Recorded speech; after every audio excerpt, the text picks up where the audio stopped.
আজকে চুরি ডাকাতি খুন খারাপের রক্তপাত জেনে ব্যভিচার অন্য সত্য মহামারী ভরে গেছে গোটা পৃথিবী। এই অশান্তময় পৃথিবীকে শান্তি করার জন্য কত দল, কত মত, কত ইজম তৈরি হয়েছে।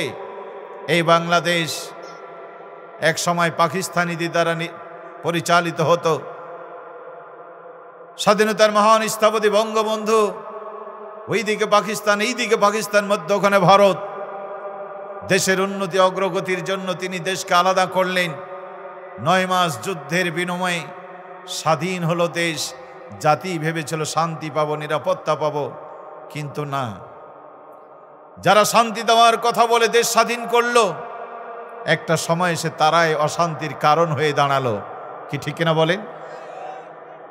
জাতি রক্ষা করার জন্য তারা রক্ষী বাহিনী তৈরি করলো না, বরং নিজেদেরকে রক্ষা করার জন্য রক্ষী বাহিনী তৈরি করে যে অত্যাচার পাকিস্তানিরা করে নাই, সেই অত্যাচার স্বাধীন দেশের প্রেসিডেন্ট এ দেশবাসীর ওপর জুলুমের চাবুক ছুঁড়েছে। ঠিক কিনা বলেন? চলে গেলেন তিনি নাভিরার দেশে। জেনারেল জিয়াউর রহমান সেনাবাহিনীর পদ ছেড়ে সেনাপতির পদত্যাগ করে দেশবাসীর কল্যাণে হাল ধরলেন। কোদাল হাতে করে খাল খনন করলেন। যেখানে পানি যায় না পানি নিয়ে গেলেন, যেখানে পানি জমে থাকতো সেখানে মাটি ভরাট দিলেন। চেষ্টা তিনি কম করেননি, কিন্তু সুযোগ তিনি বেশি দিন পেলেন না। অনাকাঙ্ক্ষিতভাবে তিনিও বিদায় হলেন। আসলেন হুসাইন মোহাম্মদ এরশাদ। তিনিও জাতির জন্য অনেক প্ল্যান করলেন। মসজিদ গঠন করলেন, মসজিদের বিদ্যুতের বিল তিনি মওকুফ করলেন, জুমাবারকে ছুটি ঘোষণা করলেন। কৃষি নির্ভরশীল বাংলাদেশ, তিনি এই দেশে খেটে খাওয়া মানুষের জন্য, কৃষকদের জন্য পানি উন্নয়ন বোর্ড তৈরি করে সেচ প্রকল্প নিয়ে আসলেন। দেশের উন্নয়ন অনেক হলেও ক্ষমতার লোভ তাকে ধরে বসলো। জাতি সিগন্যাল দিল তিনি ক্ষমতা ছাড়বেন না। এক পর্যায়ে শহীদ নূর হোসেনের রক্তের বিনিময়ে সেই স্বৈরাচারকে বিদায় দিতে হলো। ঠিক কিনা বলেন? আসলো বেগম জিয়া, চেষ্টা করলেন, বারবার ক্ষমতা আসলেন, কিন্তু জাতিকে শান্তি দিতে পারলেন না। 1996 সালে তসবিহ হাতে পট্টি মাথায় করে কেঁদে কেঁদে আসলেন মুজিব কন্যা শেখ হাসিনা। বলল, আমাকে সময় সুযোগ দেওয়া হোক, আমি পিছনে ফিরে যাব না, দেশকে আমি গড়ব। জাতি সব সইতে পারে, চোখের পানি সইতে পারে না। কি ঠিক কিনা বলে? চোখের পানি দেখি জাতি তারে ভোট দিল। ক্ষমতায় এসে এদেশের ইসলামী আন্দোলনের অকুত ভয় নির্ভীক সৈনিক, বিশিষ্ট ইসলামী চিন্তাবিদ আল্লামা আজিজুল হক রহমাতুল্লাহ আলাইকে গ্রেপ্তার করে হুজুর পানি পর্যন্ত দিল না, সাহারি ইফতার পর্যন্ত তাকে দেয় নাই। ঠিক কিনা বলেন? সম্মানিত ভাইয়েরা, এইভাবে করে 2001 সালে 4 দলীয় জোট ক্ষমতা আসলো বটে, কিন্তু কাঙ্ক্ষিত মানের শান্তি তারাও দিতে পারলেন না। মঈনুদ্দিন ফখরুদ্দিন নিয়াজউদ্দিন অনেক চমক দেখালেন, কিন্তু শান্তি তারাও দিতে পারল না। চলে আসলো আবার স্বৈরাচারী হাসিনা। 15টা বছর ভোট নিয়ে, ভোট ডাকাতি করে, অনেক কিছু করে ফন্দি ফিকির করলেন বটে, দেশের মানুষকে শান্তি দিতে পারলেন না। ছাত্র বিরোধী, বৈষম্য বিরোধী আন্দোলন হলো। 5 আগস্ট তারা দেশ ছেড়ে চলে গেল। আসলো অনির্বাচিত ডক্টর ইউনূসের সরকার। 6টা মাস চলে যাচ্ছে, তেমন কোনো শান্তি আমরা দেখতে পাচ্ছি না। কি ঠিক না বলেন? যেই বৈষম্য বিরোধী আন্দোলন হলো, আমরা চেয়েছিলাম এই দেশে আর বৈষম্য থাকবে না, কিন্তু সেই বৈষম্য আন্দোলনের ফলে যে সরকার নির্বাচিত হলো, সেই সরকারের আমলে আমরা দেখছি দেশের অনেক বড় বড় আসামি খালাস পেয়ে যাচ্ছে, ফাঁসির আসামি খালাস পেয়ে যাচ্ছে, একের পর এক জেলখানা থেকে বেরিয়ে আসছে। কিন্তু এটিএম আজহারুল ইসলাম, এদেশের এক বিপ্লবী আন্দোলনের নাম, সিপাহসালার বীর সেনানী, এটি স্বাধীন দেশ, সার্বভৌম বাংলা, ক্ষুধা দারিদ্র সন্ত্রাস মুক্ত বাংলার গড়ার প্রত্যয় নিয়ে যারা মাঠে ময়দানে কাজ করছেন, সে অবৈধ সরকারের অবৈধ রায়ে বন্দি থাকে এটিএম আজহারকে। আমরা ভেবেছিলাম সরকার তাকেও মুক্তি দিয়ে বাড়ি ফিরিয়ে দিবে, কিন্তু 6 মাস পার হয়ে যাচ্ছে, এখন পর্যন্ত তাকে ফিরিয়ে দিচ্ছে না, ঠিক কিনা বলেন? সারা দেশে বিক্ষোভ প্রদর্শন করা হলো, প্রধান উপদেষ্টার বাড়ির সামনে অবস্থান কর্মসূচি ঘোষণা করা হলো। ভেবেছিলাম এই বোধহয় তাকে মুক্তি দেওয়া হবে, কিন্তু না, শুনানির পর শুনানির ডেট দিয়ে তাকে জেল জীবন আরো বাড়িয়ে বৈষম্যকে আরো বড় করে তোলা হয়েছে, ঠিক কিনা বলেন? সম্মানিত ভাইরা, এইভাবে যদি চলতে থাকে এই পৃথিবীতে শান্তি আসবে না। এ যাবত যারা এই দেশে এসেছেন চেষ্টা কম কেউ করেনি, কিন্তু এদের একজনও আল্লাহর আইন দিয়ে দেশ পরিচালনা করে। সম্মানিত ভাইয়েরা আমার, এইভাবে যদি কিয়ামত পর্যন্ত চলতে থাকে আর কুরআনুল কারীম দিয়ে যদি দেশ জাতি পরিচালিত না হয়, 56,000 বর্গ মাইলের বাংলা নয়, 1 ইঞ্চি বাংলায় শান্তি কেউ দিতে পারে নাই, আগামী দিনেও দিতে পারবে না। বলেন ঠিক কিনা? শান্তি সুখের মালিক কে? জোরে বলেন কে? আল্লাহ রাব্বুল আলামিন বলেন, ফালইয়াবুদু রাব্ব হাযাল বাইতিল্লাযী আত'আমাহুম মিন জু। এই ঘরের মালিক, কাবার মালিক আল্লাহ রাব্বুল আলামিনের দাসত্ব করো। ক্ষুধায় খাদ্য দিবেন, ত্রাসের কালে নিরাপত্তা দিয়েছেন যিনি। আজও যদি কেউ ওই আল্লাহর দাসত্ব করে, ক্ষুধায় খাদ্য দিবেন, ত্রাসের কালে নিরাপত্তা দিবেন, ওদাকার। জোরে বলেন কার? অতএব শান্তি যদি পেতে হয় আইন মানতে হবে কার? বিশ্বনবী জনাবে মুহাম্মদুর রাসূলুল্লাহ সাল্লাল্লাহু আলাইহি ওয়াসাল্লাম তোতা দিয়ে মাধুর্য দিয়ে শান্তি দিতে পারে নাই। ছোটবেলা থেকেই ছিলেন তিনি প্রতিবাদী মানুষ। সমাজ সুন্দর করার জন্য, অন্যায়ের প্রতিবাদ করার জন্য ফুজ্জারের যুদ্ধে অংশ নিয়েছিলেন। সমবয়সী যুবকদেরকে নিয়ে হিলফুল ফজল গঠন করেছিলেন, কিন্তু সমাজে শান্তি তিনি দিতে পারলেন না। খাদিজা রাদিয়াল্লাহু তাআলা আনহার অঢেল সম্পদ মানুষের ভিতরে ব্যয় করে সামাজিক কাজ তিনি করলেন। সমাজ অনেক উন্নত হলো, আলামিন আস-সাদিক উপাধি পেলেন বটে, শান্তি সমাজে দিতে পারলেন না। 40 বছর বয়স নবীর, গারে হিরাই ধর্ণা দিলেন, চোখের পানি দিয়ে বুক ভাসালেন।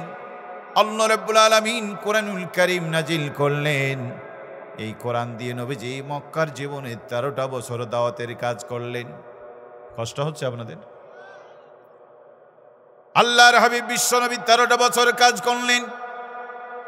একদল সোনার মানুষ তৈরি হলো, জান্নাতি মানুষ তৈরি হলো। আবু বকরের মতো মানুষ, খাদিজার মতো জান্নাতি মানুষ তৈরি হলো বটে, কিন্তু সমাজ থেকে হানাহানি, কাটাকাটি, মারামারি দূর হলো না। দিন যত যাচ্ছে অন্যায় তত বেড়ে চলেছে। রাস্তাঘাট তো দূরের কথা, আল্লাহর ঘরে কাবা পর্যন্ত মূর্তি দিয়ে ভরে যাচ্ছে। ওইদিকে কাফেররা ঐক্যবদ্ধ হয়ে নবীকে দেশ ত্যাগ করতে বাধ্য করেছে। পড়ে নাউযুবিল্লাহ। অকালাল্লাযীনা কাফারু লিরুসুলিহিম লানুখরিজান্নাকুম মিন আরদিনা আও লা তাউদুন্না ফি মিল্লাতিনা। কাফেররা বলেছে, মুহাম্মদ, এই দাওয়াত যদি তুমি বন্ধ না করো, আল্লাহর আইন, সৎলোকের শাসন, এই স্লোগান যদি তুমি বন্ধ না করো, দেশ থেকে তোমাকে তাড়াই দেব। ওদের ধারণায় দেশ তাদের বাপ দাদার, তারাই সেখানে থাকবে, নবী মুহাম্মাদের কোনো কর্তৃত্ব চলবে না। অথচ যে দেশে তাদের জন্ম, সে দেশেই তো নবী মুহাম্মদ সাল্লাল্লাহু আলাইহি ওয়াসাল্লামের জন্ম। বলেন ঠিক কিনা? আর যারা বলেন ঠিক কিনা? সম্মানিত ভাইয়েরা আমার, আল্লাহর অর্ডারে বিশ্বনবী মক্কা থেকে মদিনায় রওনা দিলেন। সেই দুর্যোগ গণরাতে বিশ্বনবী আল্লাহর কাছে দোয়া করেন, রব্বি আদখিলনি মুদখালা সিদকিন ওয়া আখরিজনি মুখরাজা সিদকিন ওয়াজআলনি من لدنك سلطانا نصيرا আল্লাহ সত্যের সাথে বের করো, সত্যের সাথে প্রবেশ করাও, তোমার পক্ষ থেকে সুলতানে নাসির দাও। তার মানে নবীজি বুঝতে পারলেন দাওয়াতের কাজ করে মানুষের হাতে ধরে পায়ে ধরে জাতির উন্নয়ন হবে না, সমাজ গঠন করা যাবে না। এই জাতির কল্যাণ যদি আনতে হয় রাষ্ট্র ক্ষমতার দরকার। ঠিক না বলেন? শুধু শুধু মানুষের কাছে ওয়াজ শুনি হবে না। 53 বছরে এই দেশে ওয়াজ কম হয়নি। প্রতিদিন হাজার হাজার মাহফিল হচ্ছে, জুমার বয়ান হচ্ছে, বিশ্ব ইজতেমা হচ্ছে, তাবলীগের ভাইয়েরা, পীর মাশায়েখরা প্রতিদিন মানুষের কাছে দিনে দাওয়াত দিচ্ছে। কিন্তু দিন যত বাড়ছে আমার এই সবুজ বাংলায় অন্যায় তত বাড়ছে। ঠিক কিনা বলেন? সম্মানিত ভাইয়েরা আমার, বিশ্বনবী ক্ষমতা চাইলেন কার কাছে? জোরে বলেন, কার কাছে? আমাদের দেশের এক শ্রেণীর মৌলবি বলছে ক্ষমতা চেয়ে নেওয়া যায় না। আরে বেটা, ক্ষমতা যদি চেয়ে না নেওয়া যায় মসজিদের ইমামতির জন্য তুই দরখাস্ত করিস কেন? ঠিক না? সম্মানিত ভাইয়েরা আমার, সোনামানি যুবকরা, তরুণরা, আল্লাহর গোলামের হৃদয়ের কান দিয়ে শুনবেন। ক্ষমতা হলো সেই জিনিস, আমাদের এই বাংলাদেশি কিছুদিন আগে পদ্মা সেতু উদ্বোধনের দিন এক মহিলা বলছিল, আমার মনে হয় ডক্টর ইউনূসকে পদ্মা নদীতে চুবাই। বলছিল না? কে? কোন হাসিনা? শেষ হাসিনা। কি ঠিক না বলেন? সে কি এখন দেশে না বাইরে? 5 মাস আগে আসতে চাইছিল দেশে, আসতে পারে না। কার ভয়ে? ওই ইউনূসের ভয়ে। কার ভয়ে? তাহলে ইউনূসকে পানিতে ফেলা এটা কি ব্যক্তি হাসিনা নাকি রাষ্ট্রনায়ক হাসিনা ছিল? আবার এখন যে ইউনূসের ভয় আসতে পারে না, এটা কি ব্যক্তি ইউনূস নাকি রাষ্ট্র ক্ষমতার অধিপতি ইউনূস? তাহলে রাষ্ট্র ক্ষমতা কি জিনিস বোঝা যায় তো? রাষ্ট্র হলো লাঠি। রাষ্ট্র হলো কি? লাঠি। রাতের অন্ধকারে চলতে গেলে সাপ, ব্যাঙ, হিংস্র প্রাণী থাকে না? সেই হিংস্র প্রাণী থেকে যদি বাঁচতে হয় তাহলে কিসের দরকার? লাঠির দরকার। তো এই কথা শুনে এক মুরব্বী লাঠি হাতে করে বেরিয়েছে, মাথায় গামছা বাঁধা, হাতে লাঠি। সেই রাত্রে চলতে গিয়ে সাপের গায়ে পা লেগেছে, সাপ তারে দংশন করেছে। সকালবেলায় গিয়ে লোকেরা দেখে হাতে লাঠি, মাথায় পাগড়ি বাঁধা, কিন্তু সাপের দংশনে মারা গিয়েছে। লোকটার হাতে লাঠি ছিল বটে, কিন্তু আলো ছিল না। কি ছিল না? আলো ছিল না। মসজিদের মুয়াজ্জিন সাহেব চিন্তা করলেন আলো ছাড়া যাওয়া যাবে না। এবার তিনি বিদেশ থেকে সেই দামি লাইট নিয়ে বের হলেন। মুয়াজ্জিন সাহেব চিন্তা করলেন, আমি মুয়াজ্জিন, আমি লাঠি হাতে করলে এটা কেমন দেখায়। এই জন্য তিনি তসবিহ হাতে করে তসবিহ জপতে জপতে বের হলেন। কিছু দূর গিয়ে তিনি সাপ দেখতে পেলেন। সাপ দেখেই তিনি ভয় পেয়ে লাফ মেরেছে। সেই লাফ দিতে দিতেই নিজের অজান্তেই সাপের গায়ে তার পা ঠেকেছে। সাপ চিন্তা করলো, কিরে হুজুর, আমি তো তোর ঘরে যাইনি, এ রাত্রে সে আমার গায়ে লাফ দিলি কেন? সেও উল্টো এক ছবল দিয়েছে। মুয়াজ্জিন সাহেবও কি শেষ। ওর কাছে আলো ছিল। কি ছিল? কি নাই তার কাছে? লাঠি নাই। তো একজন মারা গেল আলোর অভাবে, আর একজন মারা গেল লাঠির অভাবে। এখন বাঁচতে যদি হয় তাহলে প্রয়োজন কি? এক হাতে লাইট আর এক হাতে লাঠি। আলো দিয়ে দেখবেন, লাঠি দিয়ে পিটাবেন। কি ঠিক কিনা বলে? রাষ্ট্র হলো লাঠি আর কোরআন হলো আলো। কি ঠিক না বলে? কোরআন হলো আলো, রাষ্ট্র হলো। আজ আমার জাতির 2 শ্রেণীর মানুষের কাছে 2 জিনিস আছে। যারা রাষ্ট্র চালায় তাদের কাছে আলো নেই, আর যাদের কাছে আলো আছে তাদের কাছে রাষ্ট্রীয় লাঠি নাই। ঠিক কিনা বলেন? ফলে কোরআনওয়ালারাও বাঁচছে না, রাষ্ট্র চালাচ্ছে যারা তারাও বাঁচছে না। বাঁচতে যদি হয়, এই জাতিকে যদি বাঁচাতে হয়, তাহলে আলো আর লাঠি একখানে করার দরকার আছে না নাই? কথা বলতে হবে, আছে না নাই? আপনাদের লাঠি আমরা চাই না, আপনাদের লাঠি আপনাদের কাছেই থাকুক। আমাদের এই আলোটা আপনাদের কাছে তুলে দিতে চাই। কোরআনের আলো দিয়ে অন্যায়গুলো দেখবেন, রাষ্ট্রের আলো লাঠি দিয়ে পিটায় রাষ্ট্র সংশোধন করবেন। ঠিক কি বলো মুসলমান? বিশ্বনবী মদিনায় গেলেন, রাষ্ট্র নামক লাঠি আল্লাহ রাব্বুল আলামিন তার হাতে তুলে দিলেন। আর কোরআন নামক আলো তো আরো 13 বছর আগেই তাকে দান করেছিলেন। এই কোরআনের আলো আর রাষ্ট্রের লাঠি দুটোর সমন্বয় নবী সমাজ গড়লেন। ঘুণে ধরা অসভ্য বর্বর জাতিকে নিয়ে তিনি এমন এক জাতি গঠন করলেন, বললেন খৈরুল কুরুনি কারনি, ইতিহাসে আমার যুগ সেরা যুগ। প্রিয় রাজশাহীবাসী, আজও যদি আমার বাংলাকে সোনার বাংলা বানাতে হয়, আইন লাগবে আল্লাহর, আর শাসন হতে হবে সৎ লোকের। যতদিন হবে না বাংলার সবুজ ভঙ্গ শান্তি আসবে না। বলেন ঠিক কিরা? ফামা তাবিয়া হুদায়া ফালা খাউফুন আলাইহিম ওয়ালা হুম ইয়াহজানুন। যারা এই কোরআন মেনে নেবে, যে বা যারা কোরআন অনুসরণ করবে, আল্লাহ পাক বলেন ক্ষুধা দারিদ্র সন্ত্রাস মুক্ত ভয়ভীতিহীন জীবন তোমাদের উপহার দান করব। ওদাকার জোরে বলেন কার? সম্মানিত ভাইয়েরা আমার, সেই সোনালী সমাজ আর সোনালী মানুষ যদি আনতে হয়, আল্লাহর আইন আর সৎ লোকের শাসন প্রতিষ্ঠার কোনো বিকল্প নাই। 53 বছর আমরা শুনিয়েছি জাতি কানে আঙ্গুল দিয়ে বসে আছে। 5 আগস্টের পরে আপনারা দারুণ আনন্দে আছেন, আমি জানি। এই আনন্দ শেষ নয় বন্ধু। একদল চলে গেছে আর একদল আসবে, এটাই নিয়ম।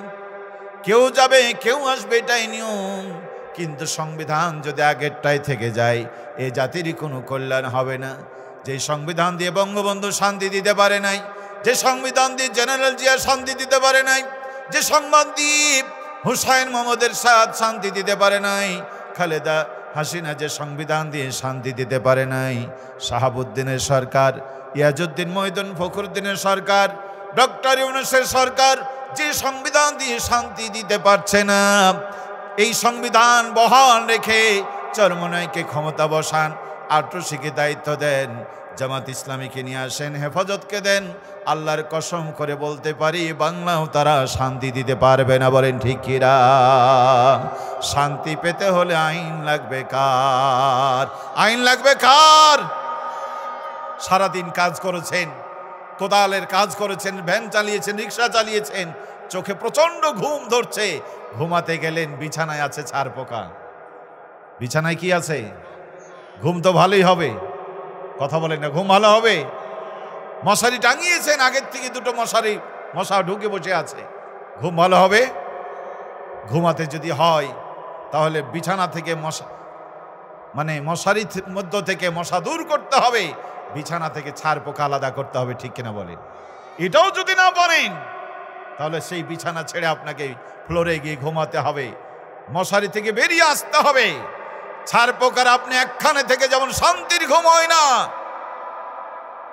আল্লাহর আইন বাদ দিয়ে মানব রচিত আইন সমাজে প্রতিষ্ঠিত করে তাহাজ্জুদের নামাজ পড়ে জায়নামাজে চোখের পানি ফেলে দুনিয়া শান্তি হবে না, আখিরাতেও মুক্তি হবে না। ঠিক কি বলেন? এই কথাগুলি বুঝতে হলে ভয় লাগবে কার? জোরে বলেন কার? এই জন্য আল্লাহ রাব্বুল আলামিন বলছেন, ইয়া আইয়ুহাল্লাযীনা আমানুত্তাকুল্লাহা হাক্কা তুকাতিহি ওয়া লা তামুতুন্না ইল্লা ওয়া আনতুম মুসলিমুন। আল্লাহ কোন জালেমকে ডাকলেন না, আল্লাহ কোন কাফের বেঈমান ইহুদি খ্রিস্টানকে ডাকেন না, ইমানদারকে ডেকুলেন, ইমানদারেরা, ইমান যারা এনেছ আল্লাহকে ভয় করো। কাকে ভয় করার মতো ভয় করো, কারণ এই জীবন নয়, আরো জীবন আছে। এই জীবন নিয়ে যাবে, সেই জীবনের কাছে জন্মেছ যেদিন, মরণের খবর করে দিয়েছেন সেদিনকে। الذي خلق الموت والحياة ليبلوكم أيكم أحسن عملا। আল্লাহ পাক বলেন তোমাদের রব তো তিনি, যিনি তোমাদের মাউত সৃষ্টি করেছেন, হায়াত দিয়েছেন, এই কারণে যাতে তোমরা নিজেদেরকে ভালো আমল করে জান্নাতি উপযোগী বানাই নিতে পারো। বলেন ঠিক কিরা? মরণকে সামনে রেখে সুন্দর জীবন করেছিলেন হযরত ওমর। মরণকে সামনে রেখে সুন্দর জীবন করেছিলেন হযরত আবু বকর। মরণকে সামনে রেখে সোনালী জীবন গঠন করেছিলেন হযরত ওসমান। আল্লাহর নবীর প্রিয় সাহাবায়ে কিরাম আজমাইন রাদিয়াল্লাহু তাআলা আনহুম। মরণের ভয় যাদের থাকে, অন্যায় করতে পারে না, মিথ্যা বলতে পারে না। মরণের ভয় যাদের আছে, জবাবদিহিতার ভয় যাদের আছে, জনগণের একটা গমের দানা এদিক ওদিক করতে পারে না। আল্লাহর ভয় যাদের নাই, র্যাব পুলিশ দিয়ে অন্যায় তাদের ঠেকানো সম্ভব নয়। ঠিক কিনা বলেন? আল্লাহর ভয় অর্ধজাহানের খলিফা ওমরের ঘুম কেড়ে নিয়েছিল।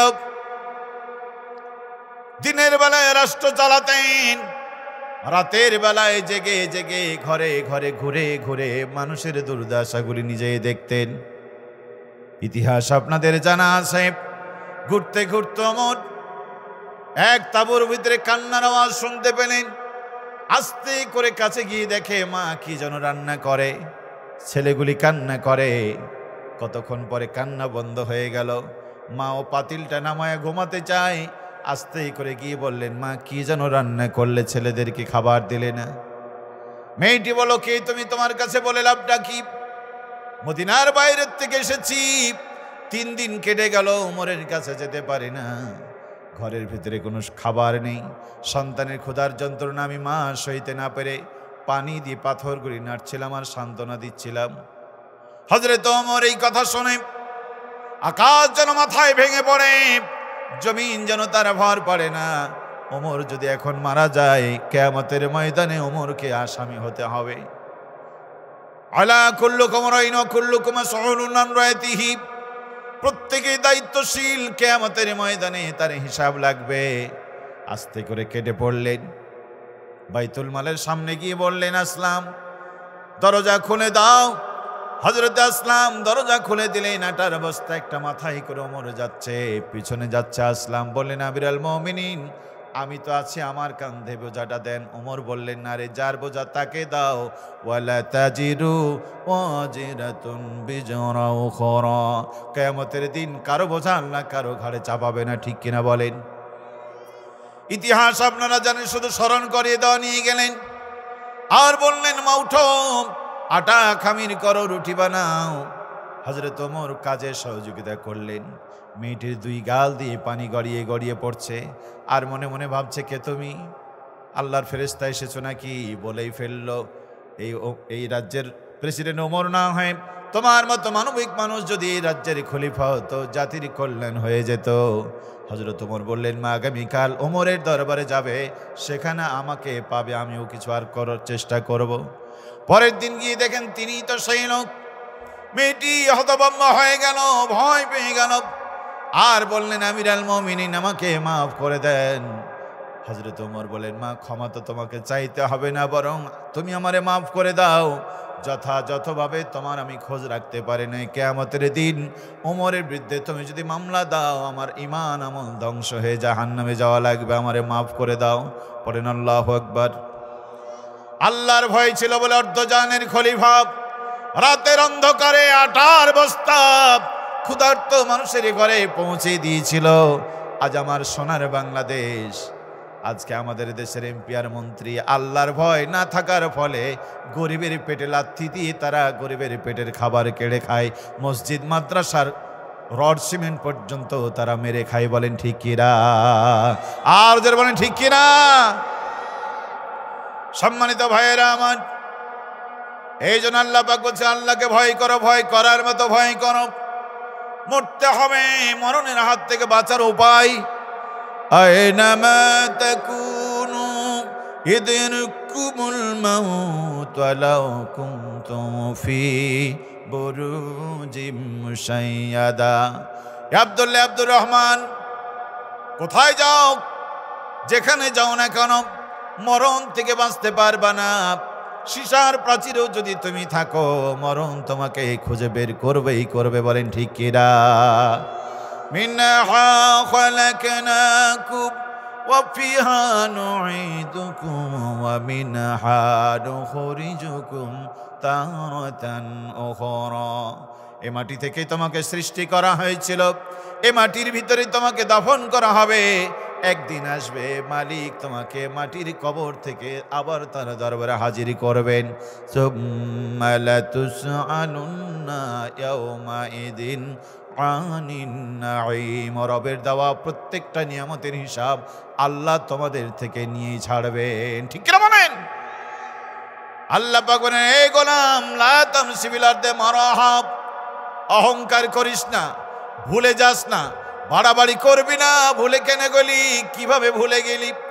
কাইফা তাকফুরুনা বিল্লাহি ওয়া কুনতুম আমওয়াতান ফাআহয়াকুম সুম্মা ইউমীতুকুম সুম্মা ইউহয়ীকুম সুম্মা ইলাইহি তুরজাউন। আল্লাহু আকবার। আল্লাহ পাক বলেন, কিভাবে, কার আশায়, কার নেশায়, কারে খুশি করার জন্য আমারে ভুলে গেলি? তুই তো ছিলি নিষ্প্রাণ, তোর কোনো পরিচয় ছিল না। আমি আল্লাহ দয়া করে তোরে জীবন দিয়েছি, আবার মরণ আসবে আব্দুল্লাহ, তোরে দাফন করে দিবে তোর স্বজনরা। আমি আল্লাহ আবার তোকে জীবিত করে আমার কাছে ফিরিয়ে আনবো একা একা। ঠিক কিনা বলেন? আল্লাহ পাক বলেন, কেন ভুললি? আমার কথা তোর মনে নাই? কি দেইনি তোরে আমি বল? আলাম নাজআল লাহু আইনাইন ওয়া লিসানান ওয়া শাফাতাইন ওয়া হাদাইনাহুন নাজদাইন। কপালের মধ্যে সুন্দর দুটো চোখ কার দেওয়া? না আপনার বাপের দেওয়া? কার দেওয়া? এই সুন্দর দুটো ঠোঁট কে দিয়েছেন? না আপনার বাপ দিয়েছে?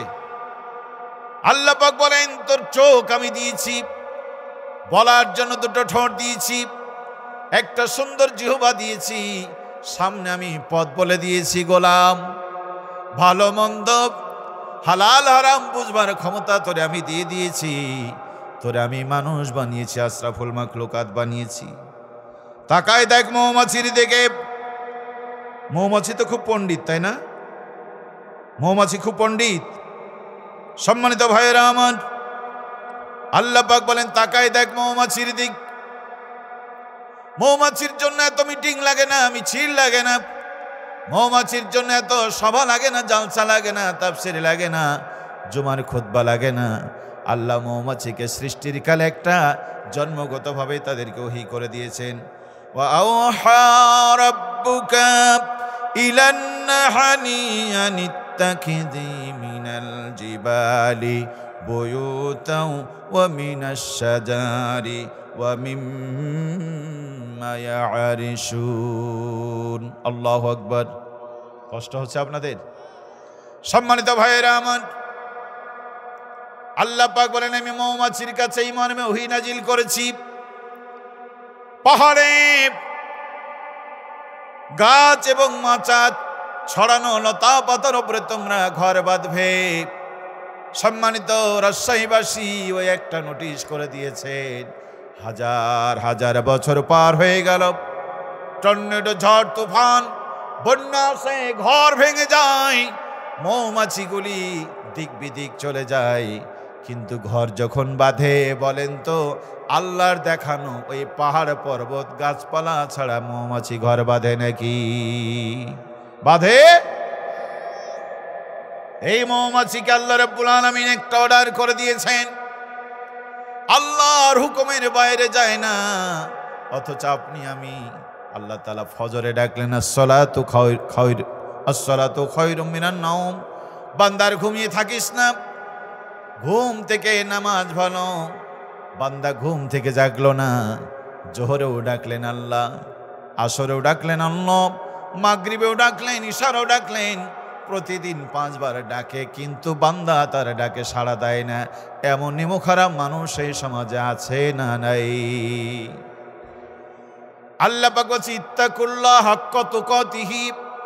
আল্লাহকে ভয় করো, ভয় করার মতো ভয় করো।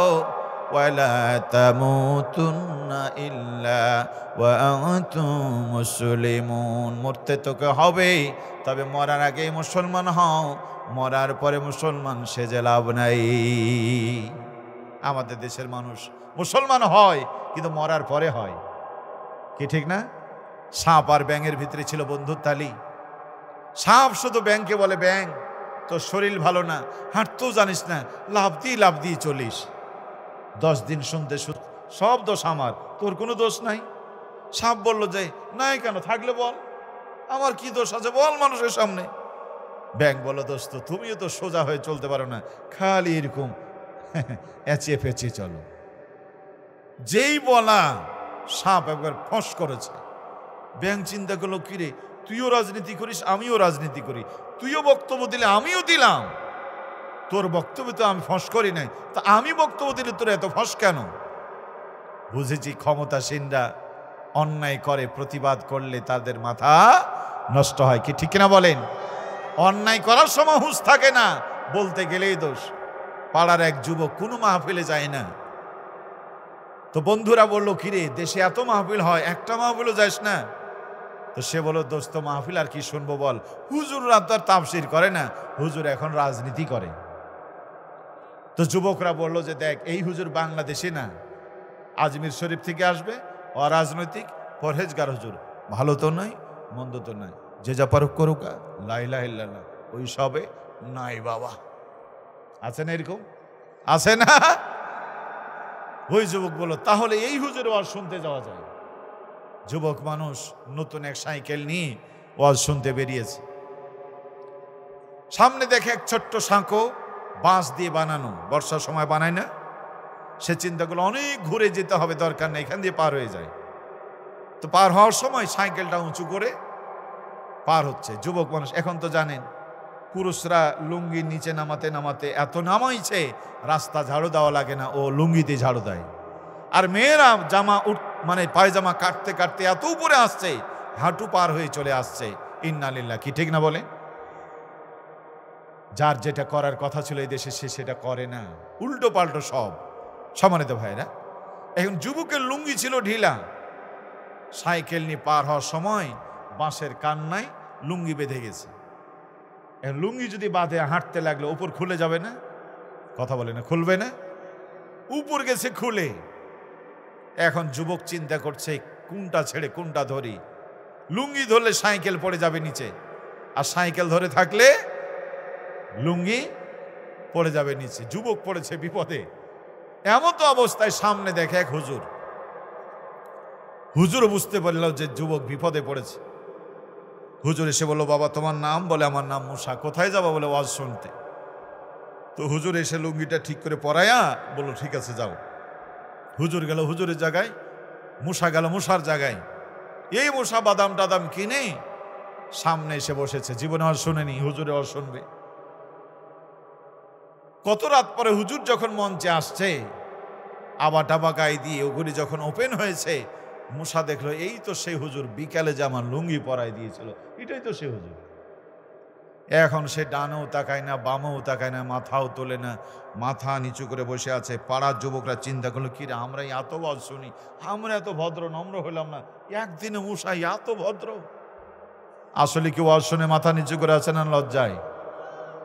ঘণ্টাখানেক ওয়াজ করছে হুজুর।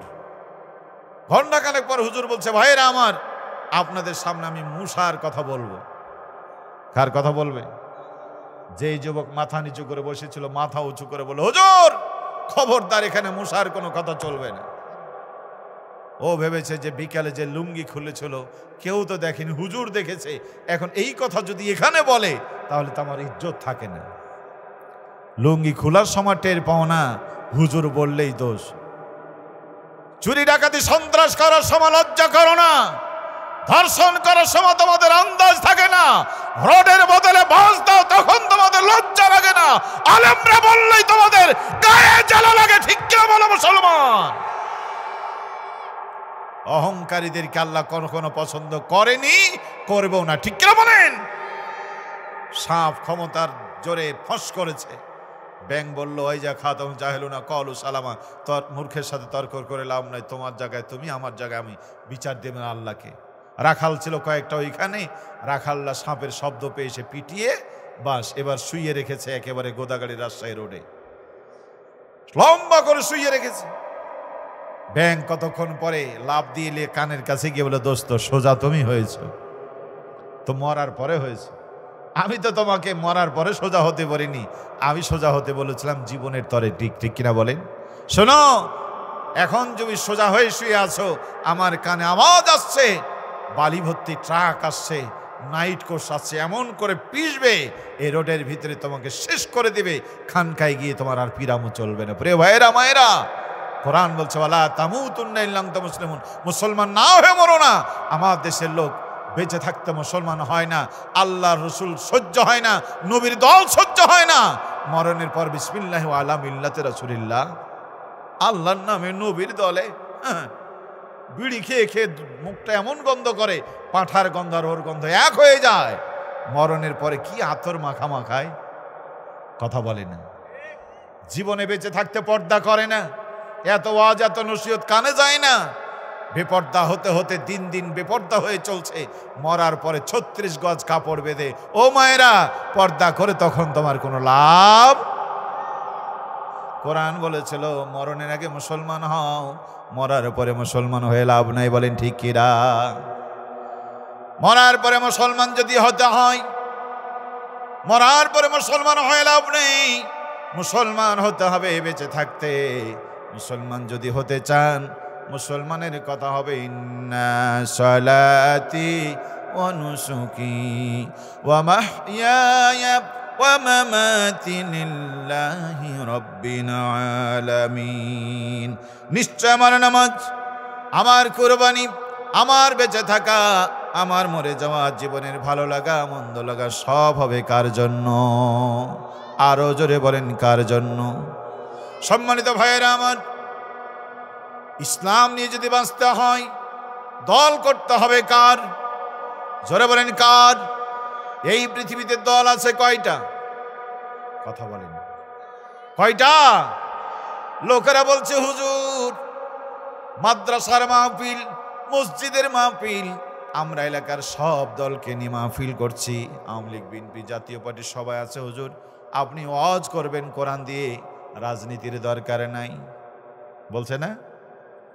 সম্মানিত ভাইয়েরা আমার, আমি তাদেরকে বলেছি প্রিয় ভাইয়েরা, যে যে দল করেন করেন, আমার আপত্তি নাই, কিন্তু আল্লাহ বলে কি আপনি করেন কি? নবী বলে কি আপনি করেন কি? আল্লাহ পাক বলছেন ওয়াতাসিমু বিহাবলিল্লাহি জামিআ, আল্লাহর আয়াতকে তোমরা শক্ত মজবুত ভাবে আঁকড়ে ধরো, ওয়ালা তাতাফাররাকু ফি, তোমরা একে অপরকে আলাদা হয়ে যেও না, নিজেদেরকে আলাদা করে দিও না। আল্লাহ বলেন এক হও, জাতি বলে হুজুর আমরা আলাদা থাকবো, এক হতে বলবেন না।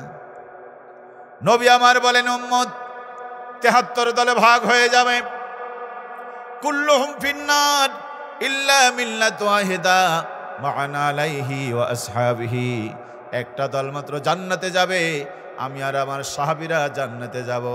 সম্মানিত ভাইয়েরা, প্রিয় রাজশাহীবাসী, কোন দল করেন আমি জানি না, আপনার দল যদি নবীর দলের সাথে মিলে, আপনার দল যদি সাহাবীদের সাথে মিলে, আপনার দলের স্লোগান যদি নবীর সাথে মিলে, আপনার দলের স্লোগান যদি সাহাবীদের সাথে মিলে, আপনি জান্নাতি দলের মানুষ।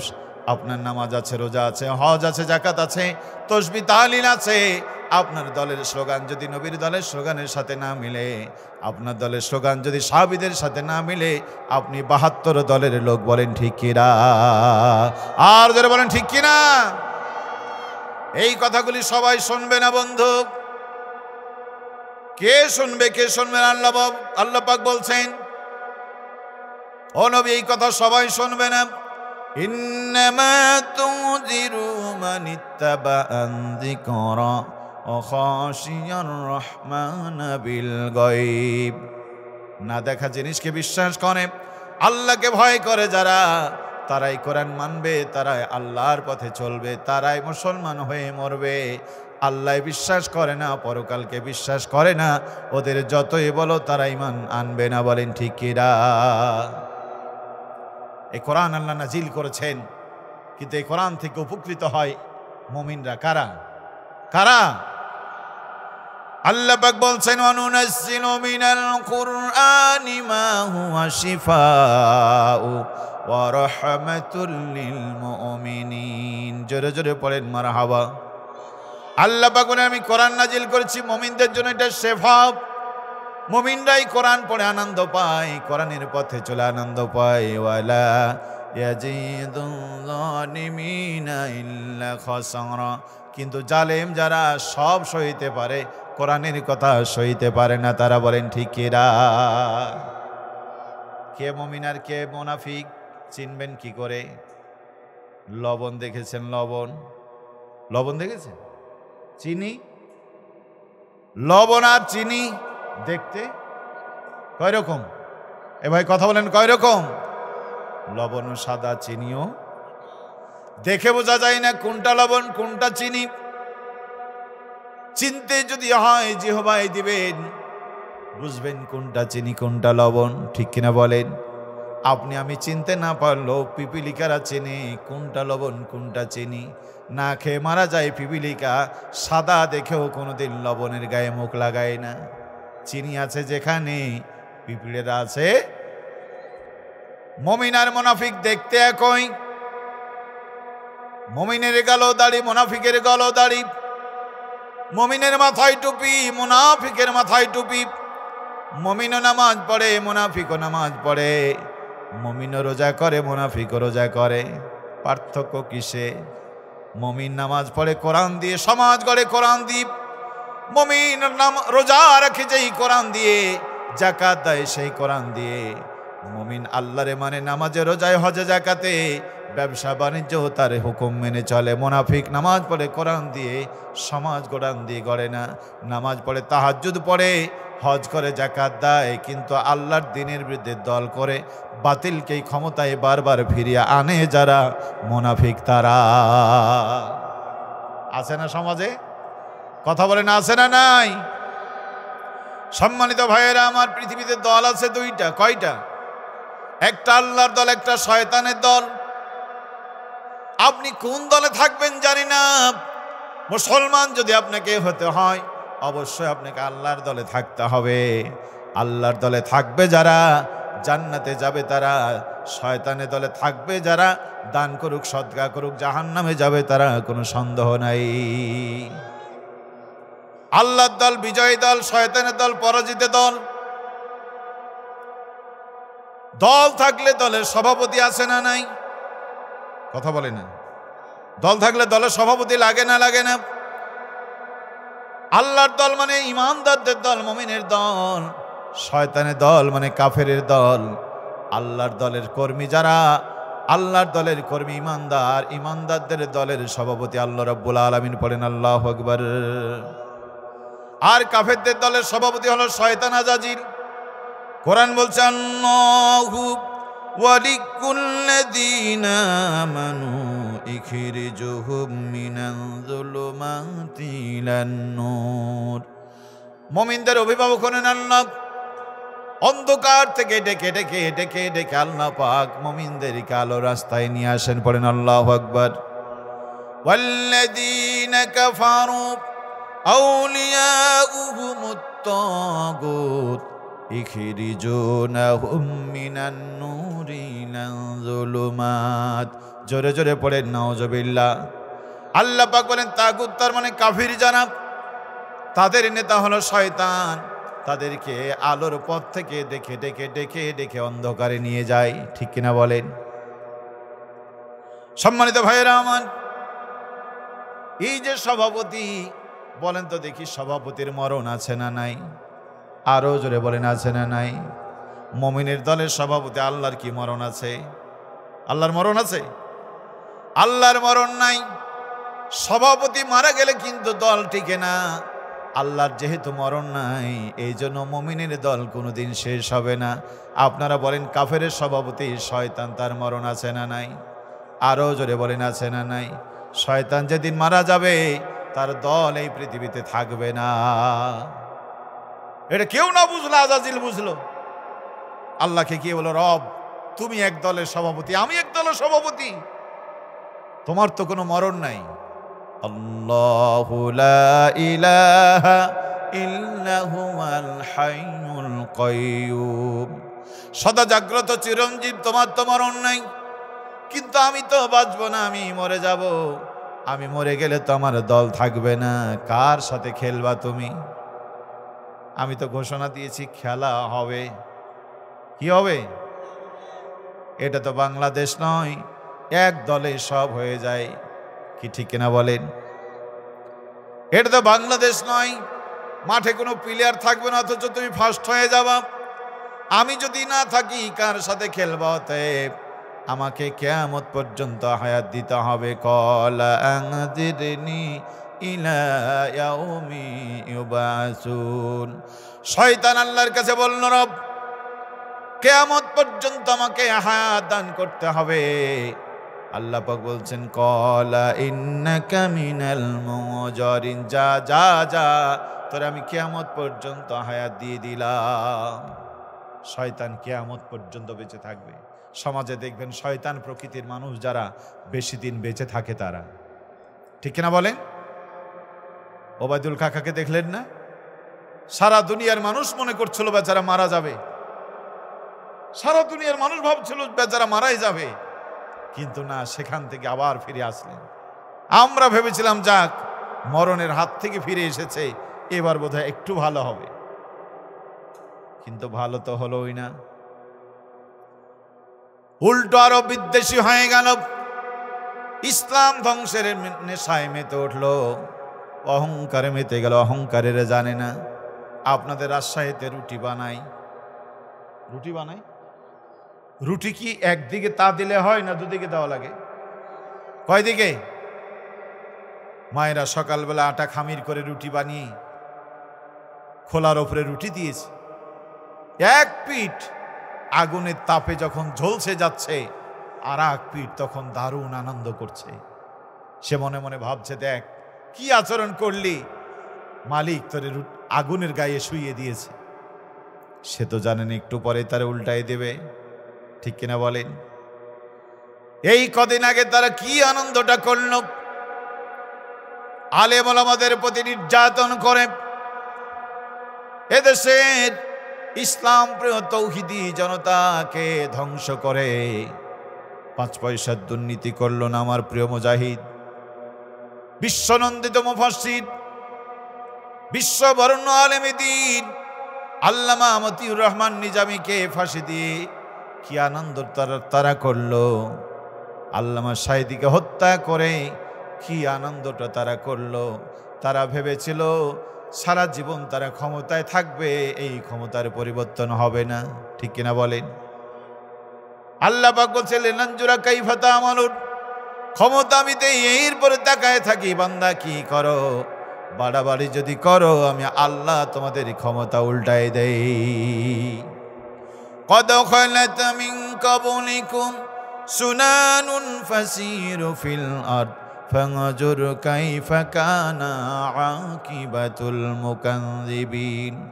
যাও এই জাতির কাছে ছিল তাদের ক্ষমতা, যুগে যুগে কালে কালে ছিল ক্ষমতা, তারা মিথ্যার উপর প্রতিষ্ঠিত হওয়ার কারণে আমি আল্লাহ তাদেরকে ধ্বংস করে দিয়েছি। ওয়াইলুন ইয়াউমাইযিন লিল মুকাযযিবিন, মিথ্যাবাদীদের ধ্বংস সুনিশ্চিত। তারা মিথ্যার উপর ছিল না, ছিল না, কথা বলেন, ছিল না, ছিল না। হায় রে মিথ্যা! সাক্ষ্য দিতে গিয়েছে আদালতে, যে বলল আমি দেখেছি। মাননীয় বিচারপতি জিজ্ঞেস করেন কত দূর থেকে দেখেছেন? 6 কিলোমিটার দূর থেকে, 6 কিলোমিটার দূর থেকে দেখেছেন উনি সাক্ষী। এমন মিথ্যা সাক্ষীর ওপরে রায় হয়ে কত মানুষকে ফাঁসির মঞ্চে দিয়েছে, বলে নাউজুবিল্লাহ। মুসা আলাইহিস সালামের আন্দোলন ঠেকাতে পারে না ফেরাউন। দিন যত যাচ্ছে মুসার আন্দোলন তুঙ্গে উঠছে। কারুনকে ডেকে বলেন, কারুন তুই কি পারিস মুসা আলাইহিস সালামের আন্দোলন ঠেকাতে? কারুন বলল, হ্যাঁ, আমাকে সময় দিলে আমি মুসার আন্দোলন ঠেকাই দিব। কিভাবে? বলে ঠিক আছে, তোর সময় দিলাম। কারুন এক মহিলাকে ভাড়া করেছে, মুসা আলাইহিস সালাম কালকে যখন বক্তব্য দিবে তুই দাঁড়িয়ে বলবি, মুসা এত লেকচার দিও না, তুমি তো আমার ঘরে, আমার সাথে তুমি ব্যভিচার করতে যাও। পড়ে নাউজুবিল্লাহ মিন জালিক। সম্মানিত ভাইয়েরা আমার, যেই কথা সেই কাজ। পরের দিন মুসা আলাইহিস সালাম হাজার মানুষের সামনে বক্তব্য দিতে দাঁড়িয়েছে, আর ওই কারণের ভাড়াটিয়া মহিলা নবী মুসার বিরুদ্ধে ধর্ষণের অভিযোগ আনতে চায়। আল্লাহ সহ্য করে, আল্লাহ সহ্য করে। সঙ্গে সঙ্গে আল্লাহ প্যারালাইজ করে দিলেন, মহিলা কথা বলতে পারে না, জোড়হাত করেছে। আল্লাহ নবী মুসা বুঝতে পারলেন মহিলা কোনো বিপদে পড়েছে, ক্ষমা করে দিলেন। আর জিজ্ঞেস করলেন, মা বলো তো কি ঘটনা? ওই মহিলা বলল, মুসা আমারে মাফ করে দে, কারণ আমাকে অঢেল সম্পদের বিরুদ্ধে, তোমার বিরুদ্ধে ধর্ষণের অভিযোগ আমাকে তুলতে বলেছে। আমি টাকার লোভে, অর্থের লোভে তোমার বিরুদ্ধে ধর্ষণের মামলা দিতে চাইছিলাম, কিন্তু কোন অজানা শক্তি আমার শরীরকে অবাস করে দিয়েছে। অদূরে দাঁড়িয়েছিল কারণ। আল্লাহ নবী মুসা মাটিকে লক্ষ্য করে বলেন, খুঁজ তারে ধর। বলতে দেরি, ধরতে দেরি হলো না। হাঁটু পর্যন্ত দেবে গেল, কোমর পর্যন্ত দেবে গেল। মুসা আলাইহিস সালামের বিরুদ্ধে ধর্ষণের মামলা দিতে গিয়ে কারণও শেষ, ফেরাউনও শেষ। বলেন ঠিক কিনা? বিশ্বনন্দিত মুফাসসির আল্লামা সাঈদী সারা জীবন ধর্ষণের বিরুদ্ধে গোটা জাতিকে যারা জাগিয়ে তুলেছিল, তার বিরুদ্ধে ধর্ষণের মামলা দিতে গিয়াও 15 বছরের স্বৈরাচারী খুনিরাও ধ্বংস হয়ে গেছে। ঠিক কিনা বলেন? সম্মানিত ভাইয়েরা আমার, এই কথাগুলি মোটো আপনাদের ভালো লাগবে না।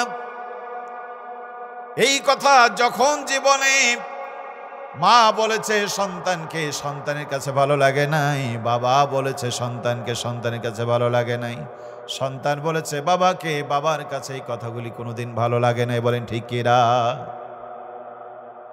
হযরত ইব্রাহিম আলাইহিস সালাম বাবার কাছে বলেছিলেন, বাবা,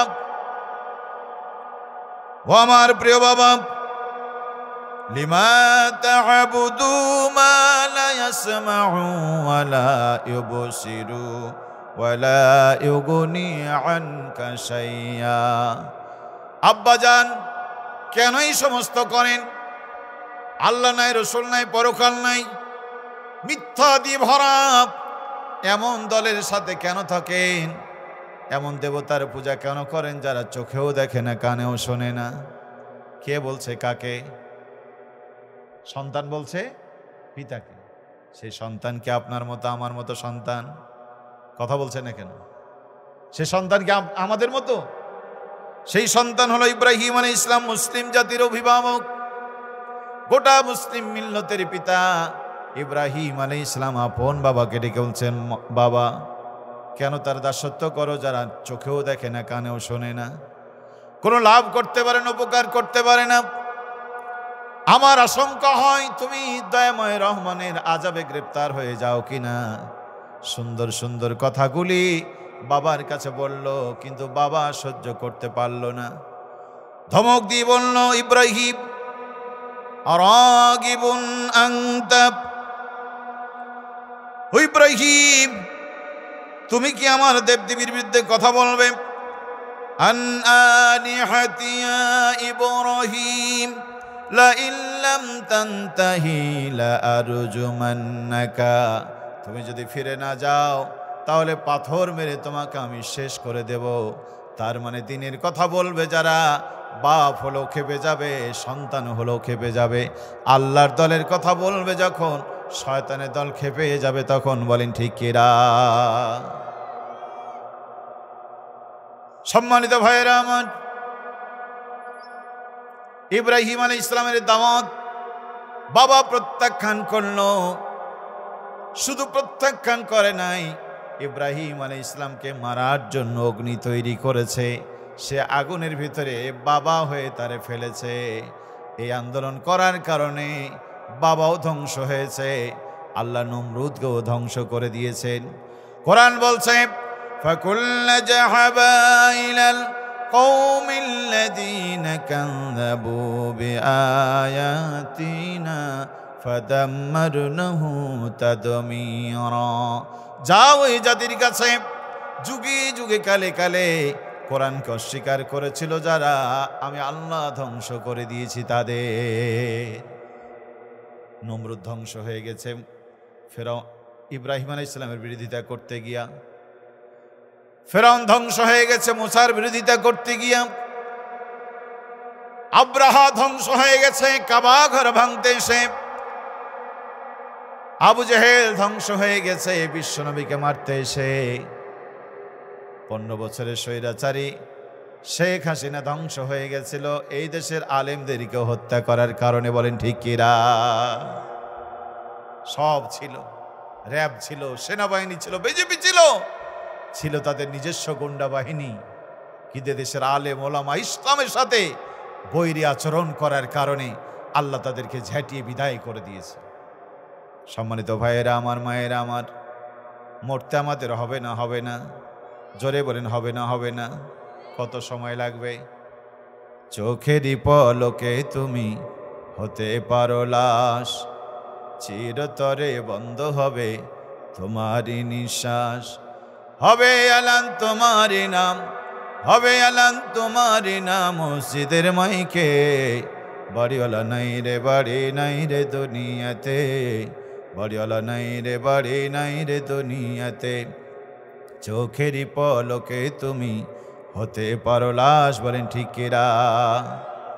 চলে যেতে হবে। এই জন্য আল্লাহ পাক বলছেন, শোনো, ওয়ালা তামুতুন্না ইল্লা ওয়া আনতুম মুসলিমুন। ঈমানদাররা আল্লাহকে ভয় করো, মুসলমান না হয়ে মরো না। মুসলমান হতে হলে ইসলামের মধ্যে পরিপূর্ণ আসার দরকার আছে না নাই? আল্লাহ রাব্বুল আলামিন বলছেন, ইয়া আইয়ুহাল্লাযীনা আমানু দুখুলু ফিস-সিলমি কাফা। ঈমানদাররা, ঈমান এনেছো, পরিপূর্ণ ইসলামের মধ্যে প্রবেশ করো। ওয়ালা তাত্তাবিউ খুতুওয়াতিশ শাইতান। খবরদার, খবরদার, শয়তানের পদাঙ্কন অনুসরণ করো না। আপনারা ঈমান এনেছেন, ঈমান আছে, কিন্তু পরিপূর্ণ ঈমান আমাদের নাই। লোকেরা বলে, হুজুর সব কিছু না পারলো কিছু তো করি, আছে না? সব পারি না, কিন্তু কিছু কিছু করা না করা, এটা না করার মতোই। কি ঠিক কিনা বলেন? ওজুর ফরজ কয়টা? সবাই বলেন কয়টা? আরো জোরে। শীতের দিনে কয়টা? শীতের দিনও 4টা। আওয়ামী লীগের জন্য কয়টা? বিএনপির জন্য, জাতীয় পার্টি, চরমনাই, জামাত ইসলামী। নারীর জন্য কয়? পুরুষের জন্য কত? বুঝা গেল রবের বিধান সবার জন্য সমান। আওয়ামী লীগ হও, বিএনপি হও, জাসদ হও, বাসদ হও, চরমনায় হও, নারী হও, পুরুষ হও, রবের বিধান সবার জন্য সমান। বলেন ঠিক কিরা? এই 4 ফরজের 3টা করেছেন, একটা করেন নাই। 4 ফরজের 3টাই করেছেন, একটা করেননি। কোনো অসুবিধা আছে? কথা বলেন, অসুবিধা আছে? ওযু হবে না, নামাজ হবে না, কিচ্ছু হবে না, ঠিক কিনা বলেন? একটা না করার কারণ 3টার কোনো দাম। নামাজের ভিতরে বাইরে 13 ফরজ, 12টাই ঠিক মতো করেছেন, একটা ফরজ বাদ দিয়ে দিয়েছেন। বলেন তো দেখি, নামাজ হবে নাকি? তার মানে ওই একটা না করার কারণে 12টার কোনো মূল্য নাই। আপনার ছেলে পরীক্ষা দিয়ে 33 নম্বরে 32 নম্বর পেয়েছে, পাস না ফেল? পাস না ফেল? কত পাওয়া লাগতো? 1 না পাওয়ার কারণে এ 32-এর কোনো দাম আছে? 1 না পাওয়ার কারণে 32-এর যেমন দাম নাই, 4 ফরজের 1 ফরজ বাদ দিলে 3 ফরজের মূল্য নাই, 13 ফরজের 1 ফরজ বাদ দিলে 12 ফরজের মূল্য নাই। নামাজ পড়েছেন, রোজা রেখেছেন, হজ করেছেন, যাকাত দিয়েছেন, দান করেছেন, সদকা করেছেন। বন্ধুরা আমার, মায়েরা আমার, বোনেরা আমার, স্বামীর সেবা করেছো, পর্দায় থেকেছো, সব করেছেন। আল্লাহর জমিনে দিন কায়েম করা ফরজ, আপনি আল্লাহর জমিনে দিন কায়েমের আন্দোলন করেন নাই, আগের কোনো ফরজের মূল্য আল্লাহর কাছে নাই নাই। প্রিয় ভাইয়েরা আমার, এই জন্য উদখুলু ফিস-সিলমি কাফা, পরিপূর্ণ ঈমান আনতে হবে। পরিপূর্ণ ঈমান যদি আমরা না নিই, মুসলমান হওয়ার সুযোগ। সম্মানিত ভাইয়েরা আমার, বিদেশ গেলে, হজ করতে গেলে, ইমাম সাহেব কয়দিন আগে উমরা করে আসলেন, পাসপোর্ট বানানো লাগে।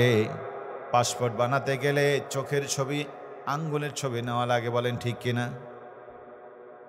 আবার যখন বিদেশ যাবেন, ইমিগ্রেশনে যে আঙ্গুলের ছাপগুলি নিবে, এই পাসপোর্ট আপনার না অন্য কোনো লোকের? আঙ্গুলের ছাপ নিতে নিতে নিতে নিতে 10টা আঙ্গুলের 9টা আঙ্গুলের ছবি মিলে যায়, এক আঙ্গুলের ছবি মিলে না। একটু বিবেক থাকলে বলেন তো দেখি, বিদেশ যাওয়া হবে, কয়টা মিলেনি? কয়টা মিলেছে? কয়টা? 9টাই মিলে গেছে, একটা মিলে নাই। একটা না মিলার কারণে যেমন বিদেশ যাওয়া হয় না, কিয়ামতের ময়দানে নামাজ মিলে যাবে, রোজা মিলে যাবে, হজ মিলে যাবে, যাকাত মিলে যাবে, দাড়ি মিলবে নবীর সাথে, টুপি মিলবে নবীর সাথে, পাঞ্জাবি মিলবে নবীর সাথে, মায়েরা স্বামীর সেবা করেছো, পর্দায় থেকেছো, সব মিলে যাবে ইসলামের সাথে। 5 বছর পরে পরে একটা ভোট দিয়েছেন, কিয়ামতের ময়দানে আল্লাহ ব্যালট দেখবে না? দেখবে না? দেখবে। কোথায় আছে এটা? কোরআন বলছে, ফামান ইয়ামাল মিসকালা যাররাতিন খায়রান ইয়ারা ওয়া মান ইয়ামাল মিসকালা যাররাতিন শাররান ইয়ারা। বান্দা, ভালো কাজ যদি যাররা পরিমাণ হয়ে থাকে, মালিক তোমাকে দেখাবে, আর ওই খারাপ কাজটা যদি যাররা পরিমাণ হয়, সেদিন তোমাদেরকে তাই দেখানো হবে। অতএব বোঝা যায় বন্ধু, 5 বছর পরে যে ভোট দিয়েছেন, এটাও আল্লাহ কিয়ামতের ময়দানে দেখাবে। হৃদয়ের কান দিয়ে শোনেন, নামাজ মিলে যাবে কোরআন দ্বীপ, রোজা মিলে যাবে কোরআন দ্বীপ, হজ মিলে যাবে কোরআন দ্বীপ, যাকাত মিলে যাবে কোরআন দিয়ে, দাড়ি মিলবে নবীর সাথে, টুপি মিলবে নবীর সাথে, পাঞ্জাবি মিলবে নবীর সাথে, কিন্তু এই ইসলামের পক্ষে আপনার আঙ্গুল মিলে না। বিশ্বাস করেন, 10 আঙ্গুলে 9 আঙ্গুলের ছবি মিলে বিদেশ যেমন যাওয়া হয় না, কিয়ামতের ময়দানে আপনার এই শিল যদি ইসলামের সাথে না মিলে, কোরআনের সাথে না মিলে, কিয়ামতের দিন আল্লাহর জান্নাতে যাওয়া যাবে না, যাবে না। আপনার হুজুর এত উদাহরণ দিলেন, এত যুক্তি দিলেন, আমরা যুক্তি টুক্তি মানি না, উদাহরণ মানি না। আপনার কাছে কোনো দলিল থাকলে দেন। দলিল আপনাদের কাছে দেব বন্ধু, কিন্তু আমি জানি সমাজে কত মানুষ আছে দলিল চায়, কিন্তু দলিল দিলে আর জমির দখল ছাড়ে না, ঠিক কিনা বলেন? অনেক খোঁজাখুঁজি করে দলিল, বাড়িতে খুঁজলাম পেলাম না, ভূমি অফিসে গেলাম পেলাম না, সেই উপজেলা ভূমি অফিস বিভাগীয় কমিশনার কাছ থেকে দলিল নিয়ে যখন হাজির হয়, বলে দলিল টলিল মানি না, তাল গাছ দেব না, পারলে কিছু কর। এরকম জালেম সমাজে আছে না? আছে না? আমি আপনাদের কাছে দলিল দেব, সিদ্ধান্ত আপনাদের, ভালো করে শুনবেন। মুসলমান না হয়ে মরলে আর পরিপূর্ণ ইসলামের মধ্যে প্রবেশ না করলে কি দুর্গতি হয়। আল্লাহ নবীর হাতে হাত দিয়ে কালমা পড়েছিলেন, সারাটা জীবন নবীর সাথেই ছিলেন। নবীর মসজিদের মুসল্লি ছিলেন আব্দুল্লাহ ইবনে উবাই বিন সলুল। ফরজ রোজা, ফরজ নামাজ কাজা ছিল না। দাড়ি ছিল নবীর মতো, টুপি ছিল নবীর মতো, পাঞ্জাবি ছিল নবীর মতো, ভালোবাসাটাও ছিল অকৃত্রিম।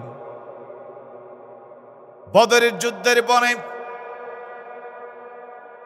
70 জন কাফের মারা গেল। 70 জন কাফেরকে সাহাবায়ে কেরাম বন্দি করে বন্দিশালায় নিয়ে এসেছেন। আল্লাহর হাবিব রাতের বেলায় ওমরকে সাথে করে গেলেন, সাথে ছিল আব্দুল্লাহ ইবনে উবাই বিন সলুল। বন্দিখানায় গেলেন বন্দীদের অবস্থা দেখার জন্য। বন্দিখানার ভিতর থেকে শিশু বাচ্চার মতো কান্নার আওয়াজ ভেসে আছে। নবী জিজ্ঞেস করলেন, ওমর, বন্দিখানায় কে কান্দে দেখো? উঁকি মেরে দেখা গেল তার চাচা ইবনে আব্বাস রাদিয়াল্লাহু তাআলা আনহু। তখনও তিনি মুসলমান হন নাই, বদরের যুদ্ধে কাফেরদের পক্ষ থেকে এসেছিলেন। সাহাবায়ে কেরাম গ্রেফতার করে এনেছে। আব্বাস রাদিয়াল্লাহু তাআলা আনহু একটু মোটা মানুষ ছিলেন। খেজুরের ডাল দিয়ে সাহাবীরা বেঁধেছিল শক্ত করে। বাঁধনটা শক্ত হয়ে রক্ত চলাচল বন্ধ হয়ে গেছে। আর প্রচন্ড শীতের রাত, শীতের কাপড় ছিল না বলে কাঁপতেছে। আল্লাহ নবীর চোখের কোনায় পানি।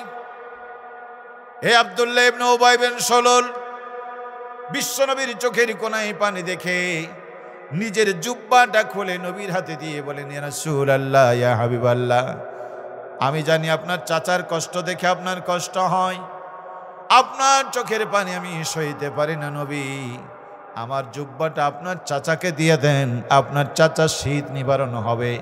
আপনার চাচা খুশি হলে আপনি খুশি হবেন, আপনি খুশি হলে আমার আল্লাহ খুশি হবে। চিন্তা করতে পারেন নবীকে কত বড় ভালোবাসতো সে। হযরত ওমর তো ভিতরে গিয়ে বাঁধন খুলে দিলেন। বৈষম্যবিহীন পৃথিবী যে ইসলাম ছাড়া দিতে পারে না, তার একটা দৃষ্টান্ত নিয়ে যান। কিছুক্ষণ পরে কান্না থেমে গেল। বিশ্বনবী বলেন, ওমর, বন্দিখানায় কান্না থেমে গেল, ঘটনা কি? তিনি বলেন, ইয়া রাসূলুল্লাহ, আপনার চোখে পানি দেখে আপনার চাচার হাতের বাঁধন আমি খুলে দিয়েছি। আল্লাহ নবী অগ্নিশর্মা হয়ে গেলেন। ওমরের প্রতি খুশি হওয়ার কথা ছিল, খুশি না হয়ে রেগে গেলেন আর বলেন, ওমর, তুমি কি আমাকে স্বজন প্রীতির মামলা বানাতে চাও? চাচা বলে, তার হাতে পায়ের বাঁধন যদি খুলে দেওয়া হয়, চাচাও যে অপরাধী তারাও সে অপরাধী, একই অপরাধে গ্রেপ্তার হয়েছে। চাচা বলে, যদি তার হাতের বাঁধন খুলে দেওয়া হয়, কিয়ামতের দিন আমাকে স্বজন প্রীতির মামলায় আল্লাহর দরবারে দাঁড়াতে হবে। অতএব যেহেতু বাঁধন খুলে দিয়েছো, বাকি ৬৯ জনের হাতের বাঁধন খুলে দাও। জোরে পড়েন আল্লাহু আকবার। কি শান্তির সমাজ প্রতিষ্ঠিত করেছিলেন বিশ্বনবী। সম্মানিত ভাইয়েরা আমার, এই আব্দুল্লাহ ইবনে উবাই বিন সলুল সারা জীবন নবীর সাথে ছিলেন। নবীর মসজিদের সামনের কাতারে দাঁড়াতেন। নবী যখন যেখানে সফর করতেন দাঁড়িয়ে বলতেন, ভাইয়েরা আমার, নবী এসেছে, তোমাদের সামনে কোরআন থেকে কথা বলবেন, সবাই বসো, বহুত ফায়দা হবে ইনশাআল্লাহ। প্রিয় ভাইয়েরা আমার, এই আব্দুল্লাহ ইবনে উবাই বিন সলুল বদরের যুদ্ধের দিনে গায়ের জামা খুলে নবীকে দিয়েছিলেন। পরের বছর উহুদের যুদ্ধ, সাহাবায়ে কেরাম, আল্লাহর হাবিব ইচ্ছা করেছিলেন মদিনায় থেকে যুদ্ধ পরিচালনা করবেন, কিন্তু বদরে বাদ পড়ে যাওয়া সাহাবী আর নতুন সাহাবীরা বলল, না, আমরা উহুদে গিয়ে লড়াই করব। শেষ পর্যন্ত নবী রাজি হলেন। যুদ্ধের পোশাক যখন পরে বেরিয়ে গেলেন ১০০০ সৈনিক নিয়ে, কাফেররা এসেছে ৩০০০ নিয়ে। হে আব্দুল্লাহ ইবনে উবাই বিন সলুল নবীজির সামনে গিয়ে বলেন, ইয়া রাসূলুল্লাহ, ইয়া হাবিবাল্লাহ, আপনি তো চাইছিলেন মদিনায় থেকে যুদ্ধ করতে, অতএব আপনার কথাই ঠিক, আমরা মদিনায় থেকে যুদ্ধ করব। নবী আমার বলেন, সিদ্ধান্ত যখন হয়ে যায়, এই সিদ্ধান্ত নবীরা চেঞ্জ করতে পারেন, অতএব উহুদেই গিয়ে যুদ্ধ হবে। তর্ক বেঁধে গেল। আল্লাহ নবীর সাথে তর্ক করে আব্দুল্লাহ ইবনে উবাই বিন সলুল রাস্তা থেকে ৩০০ লোক নিয়ে ফিরে গেলেন। পরে নাউযুবিল্লাহ, শক্তি কমলো না বাড়লো? ইসলামের শক্তি কমলো না বাড়লো? বেড়ে গেল, কমে গেল। ইসলামের শক্তি দুর্বল হয়ে গেল। ৩০০ লোক নিয়ে ফিরে গেলেন। উহুদের যুদ্ধের ইতিহাস জানেন।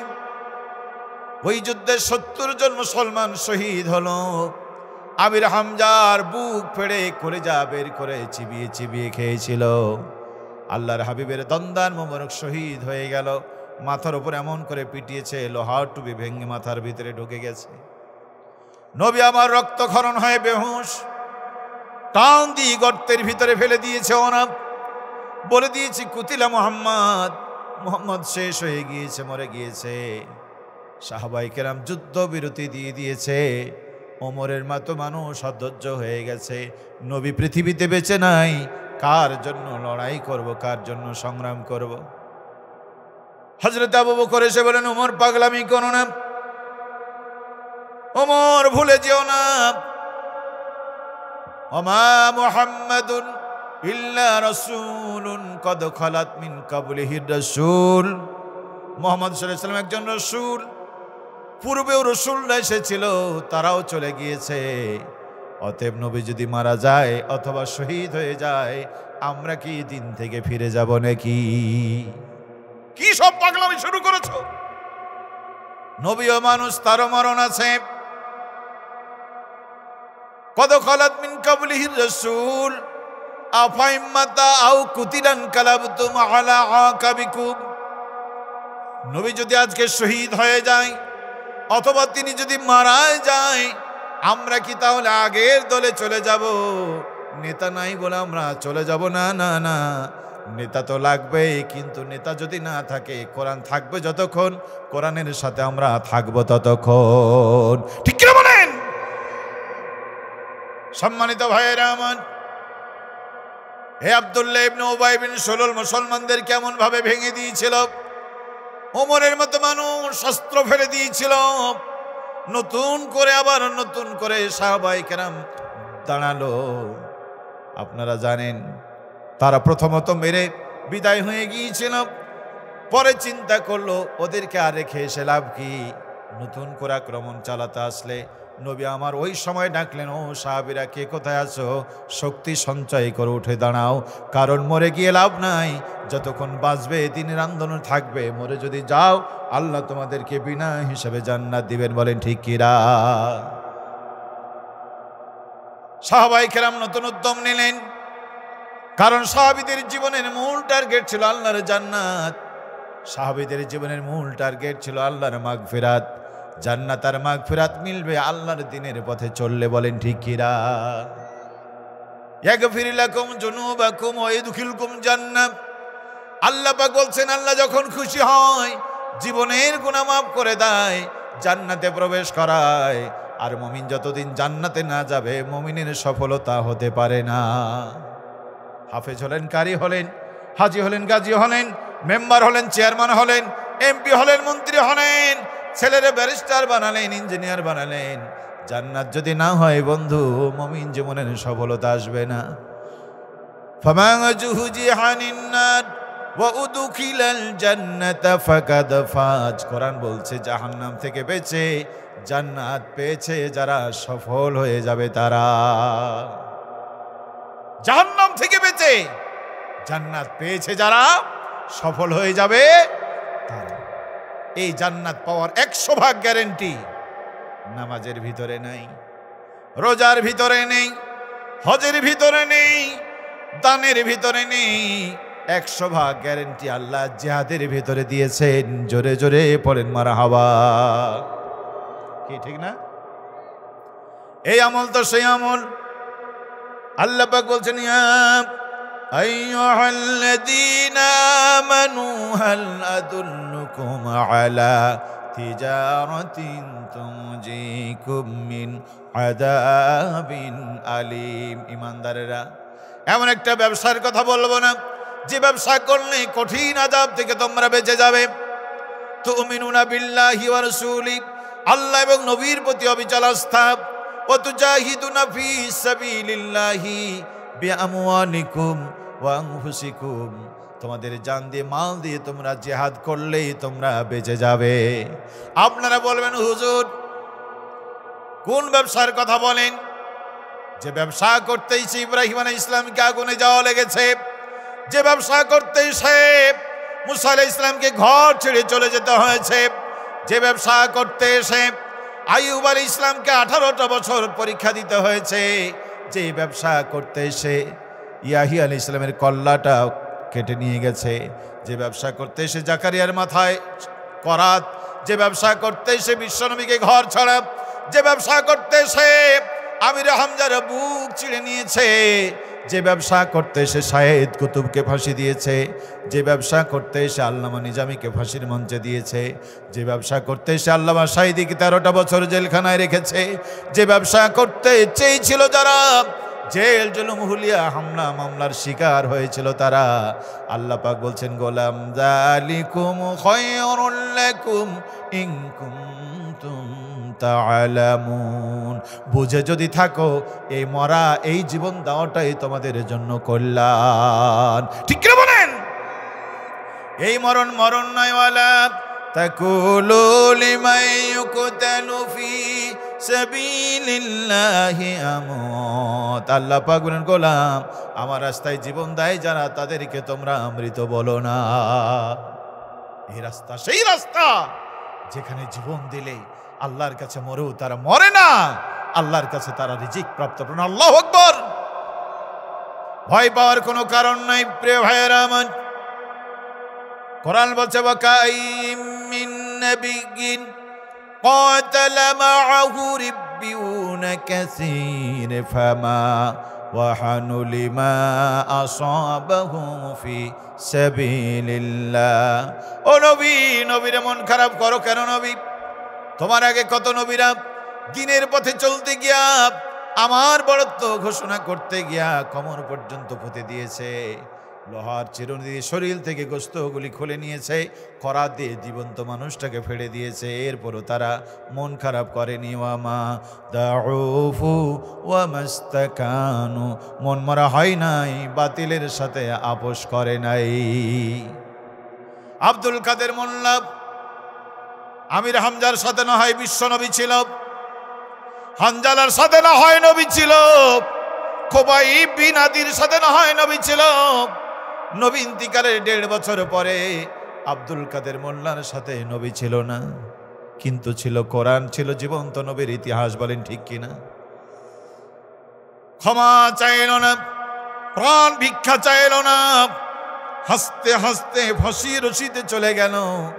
এদেশের প্রতিটি ইসলামী আন্দোলনের বিপ্লবী সেনাপতিরা হাসতে হাসতে জীবন দিয়েছেন, মরার কালে খুনিদেরকে মাফ করে গিয়েছেন। পড়েন আল্লাহু আকবার।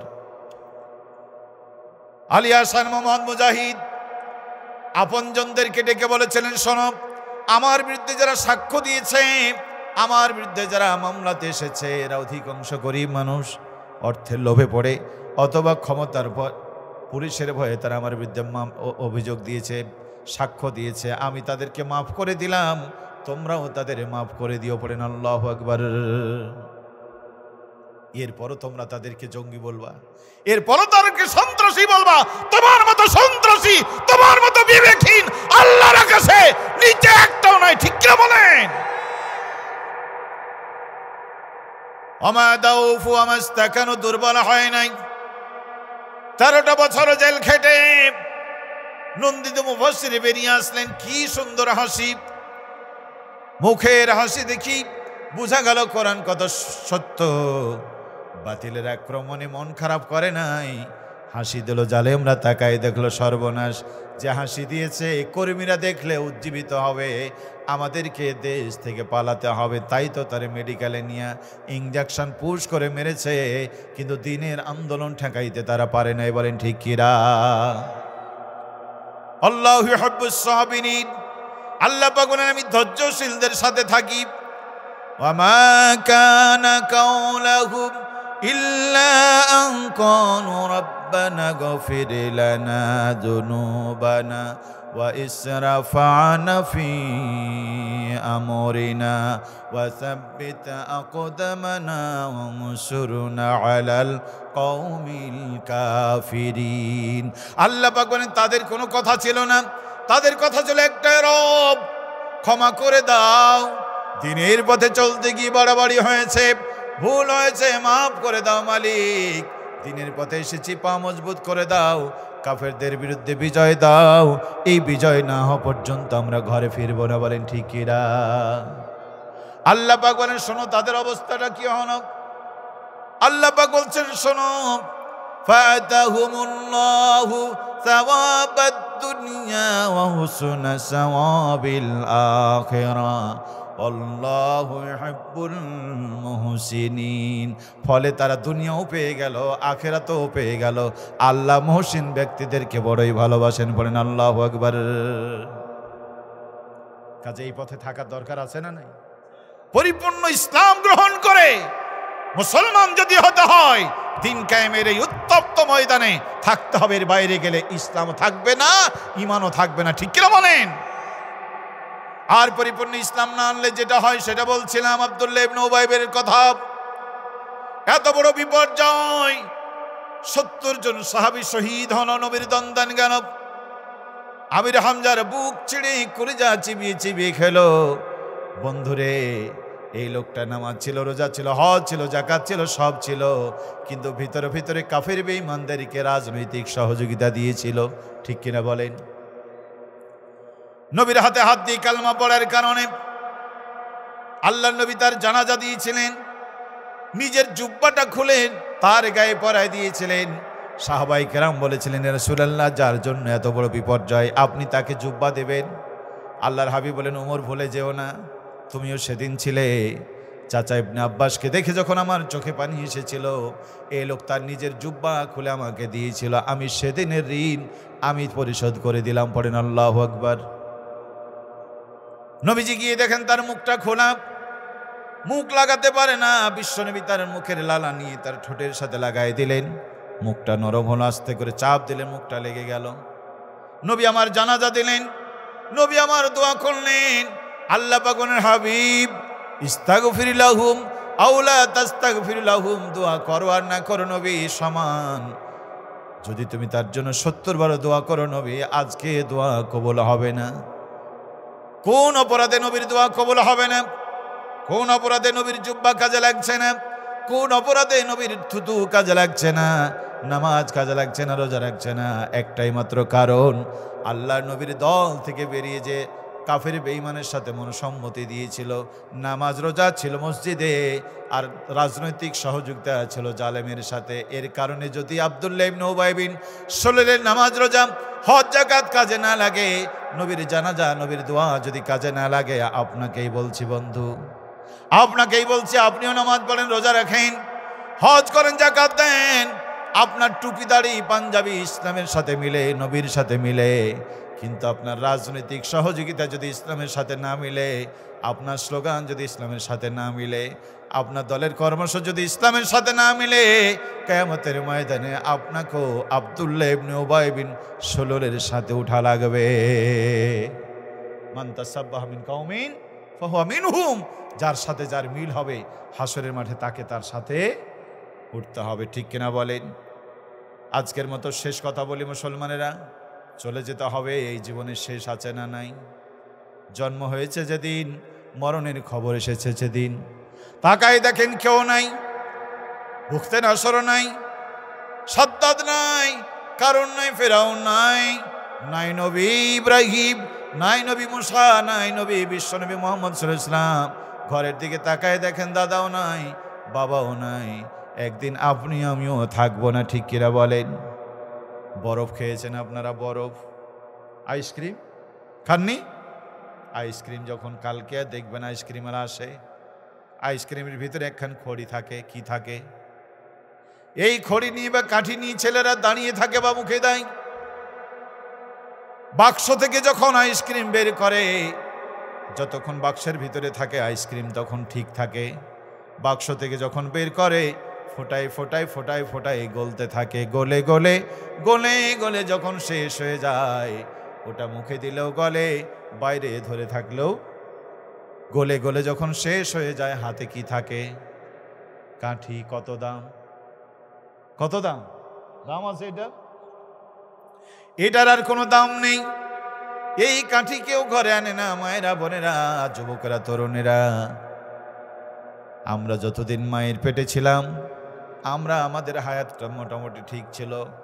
এই যে দেহটা দেখছেন, এই দেহ হলো কাঠি, হায়াত হলো তার বরফ।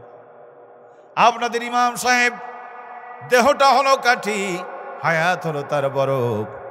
আজকে হায়াতের বরফ আছে বলে কাঠির এত দাম। কি? মায়ের পেট থেকে যেদিন এসেছেন, সেদিন থেকে হায়াতের বরফ গলতে শুরু করেছে, গলে গলে গলে গলে শেষ হয়ে যাবে। ও যুবক, নামাজ পড়লো তোমার হায়াতের বরফ শেষ হয়, না পড়লো হায়াতের বরফ শেষ হয়ে যাবে। মা, স্বামীর সেবা করার পর্দা করো আর না করো মা, হায়াতের বরফ গলে গলে শেষ হয়ে যাচ্ছে। জেগে থাকলেও গলে যায়, ঘুমিয়ে থাকলেও গলে যায়, কাজে থাকলেও গলে যায়, কাজে না করলেও গলে যায়। তুমি আওয়ামী লীগ করেও হায়াতের বরফ ঠেকাতে পারবে না, বিএনপি করেও হায়াতের বরফ ঠেকাতে পারবে না, চরমনায়ের মুরিদ হয়েও পারবে না, জামাত ইসলামের আমির হয়েও তুমি হায়াতের বরফ ঠেকাতে পারবে না। গলে গলে গলে গলে একদিন হায়াতের বরফ শেষ হয়ে যাবে, ঘরে পড়ে থাকবে কি? কত দাম, কত দাম? 3 দিন রাখা যায়? এই রাত্রে যদি মারা যান, কালকে দাফন। ও মায়েরা, দুনিয়া দুনিয়া, হায় রে দুনিয়া। এখন যদি মরে যাও মা, এই রাত্রে জানাজা হবে না, দাফন হবে না, কিন্তু বলেন তো নাকের ফুল, কানের দুল সকালে খুলবে না এখনই? গলার মালাটা সকালে না এখনই? আমি ইকরামুল হক এখন মারা গেলে জানাজা এখন হবে না, কাফনও হবে না, কিন্তু হাতের ঘড়িটা কাল খুলবে না আজকে। যে বাবার চশমা ছাড়া জীবন যাচ্ছিল না, মরার সঙ্গে সঙ্গে ছেলেরা চশমা টান দিয়ে নিবে। রাতে ঘুমিয়েছিলেন, বালিশ থেকে মাথা পড়ে গিয়েছিল, মা গিয়ে আপনার মাথাটা তুলে বালিশটা আপনার মাথার তলে দিয়েছিল। শুয়েছিলেন, বেগম সাহেব নিজের হাতটাকে আপনার মাথার তলে বালিশ বানিয়ে দিয়েছিল। মরে গেছেন বলে মা এখন বালিশের মাথার তলে বালিশ দেবে না, বরং মাথার তলে যে বালিশ আছে সেই বালিশ সরায়া নিবে। কি ঠিক না? যে স্ত্রী একটু আগে আপনার মাথার তলে হাত দিয়ে বালিশ বানিয়েছিল, ও যদি জানে আপনার হায়াতের বরফ শেষ হয়ে গিয়েছে, সঙ্গে সঙ্গে হাত টেনে নেবে। মায়েরা, বোনেরা, ও সোনামণিক যুবকেরা, এ রাত্রে যদি এখানে মারা হয়, আমি ইকরামের লাশ চাপাই নবাবগঞ্জে যাবে হয়তো বা, কিন্তু আমি যে ঘরে ঘুমাতাম ওই ঘরে আমাকে আর না হবে না। হবে নাকি? যে বিছানায় আপনি 40 বছর শুয়েছেন ওই বিছানায় না হবে না, বড় জোর বাড়ির বারান্দা পর্যন্ত না হবে, নতুন কোনো কাপড় আর আপনার গায়ে দেওয়া হবে না। হজ থেকে ফিরে এসেছিলেন, মদিনা শরীফে একখান রুমাল কিনেছিলেন, মেয়ে বলবে না আব্বুর গায়ে রুমালটা একবার দে, ছেলে বলবে না আব্বুর গায়ে রুমালটা একবার দে। বন্ধুরে, যা আছে তাই একটা একটা করে খুলে নিবে। গোসল দিয়া স্বজনরা আসবে, চোখের পানি ফেলতে ফেলতে আসবে, কারো হাতে সময় থাকবে না। ওরা বলবে তাড়াতাড়ি দাফনের ব্যবস্থা করো। মসজিদের খাট ধুলা বালিতে পড়ে আছে, ও যেদিন সেজে আসবে আপনার জীবনের 12টা সেদিন বেজে উঠবে। বলেন ঠিক কিরা? মানুষ কই যায় রে দুনিয়া ছাড়িয়া, মসজিদের ওই পালকিয়া না দোলা, দহি সাজাইয়া তারে জনমের লাগিয়া। মানুষ হয়ে যায় রে দুনিয়া ছাড়িয়া, মসজিদের ওই পালকিয়া না দোলা, দহি সাজাইয়া তারে জনমের লাগিয়া। জোরে জোরে বলুন ঠিক কিরা? এই বাড়ির লাগিয়া কত করলা মারামারি, মামলা মোকদ্দমা দিয়া খুয়াইলা রে করি। এই গদির লাগিয়া কত করলা মারামারি, মামলা মোকদ্দমা দিয়া খুয়াইলা রে করি। আজকে তুমি যাবে চলে, আজকে তুমি যাবে চলে, সব কিছু ফেলিয়া, মসজিদের ওই পালকিয়া না দোলা, দহি সাজাইয়া তারে জনমের লাগিয়া। জোরে জোরে বলুন ঠিক কিরা? সাজায় গোজায় কবরে নিয়ে যাবে, কবরে রেখে দেবে। নবী আমার বলে উম্মত, স্বজনরা ঘরে ফিরবে, তোর পায়ের শব্দ শোনা যাবে। কি ছিল? কোরআন, ব্রিটিশের সংবিধান। ফেরেশতারা বলবো ওই সংবিধান মেনেছিস না মানিস না? বলে হ্যাঁ মেনেছি।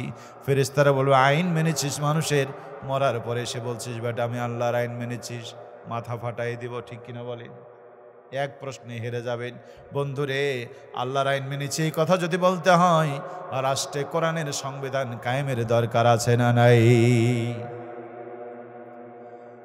আধুনিক বিজ্ঞান গবেষণা করে বলছে, মানুষকে যখন কবরে রেখে আসা হয় 6 দিন পরে নখগুলি সব খুলে যায়।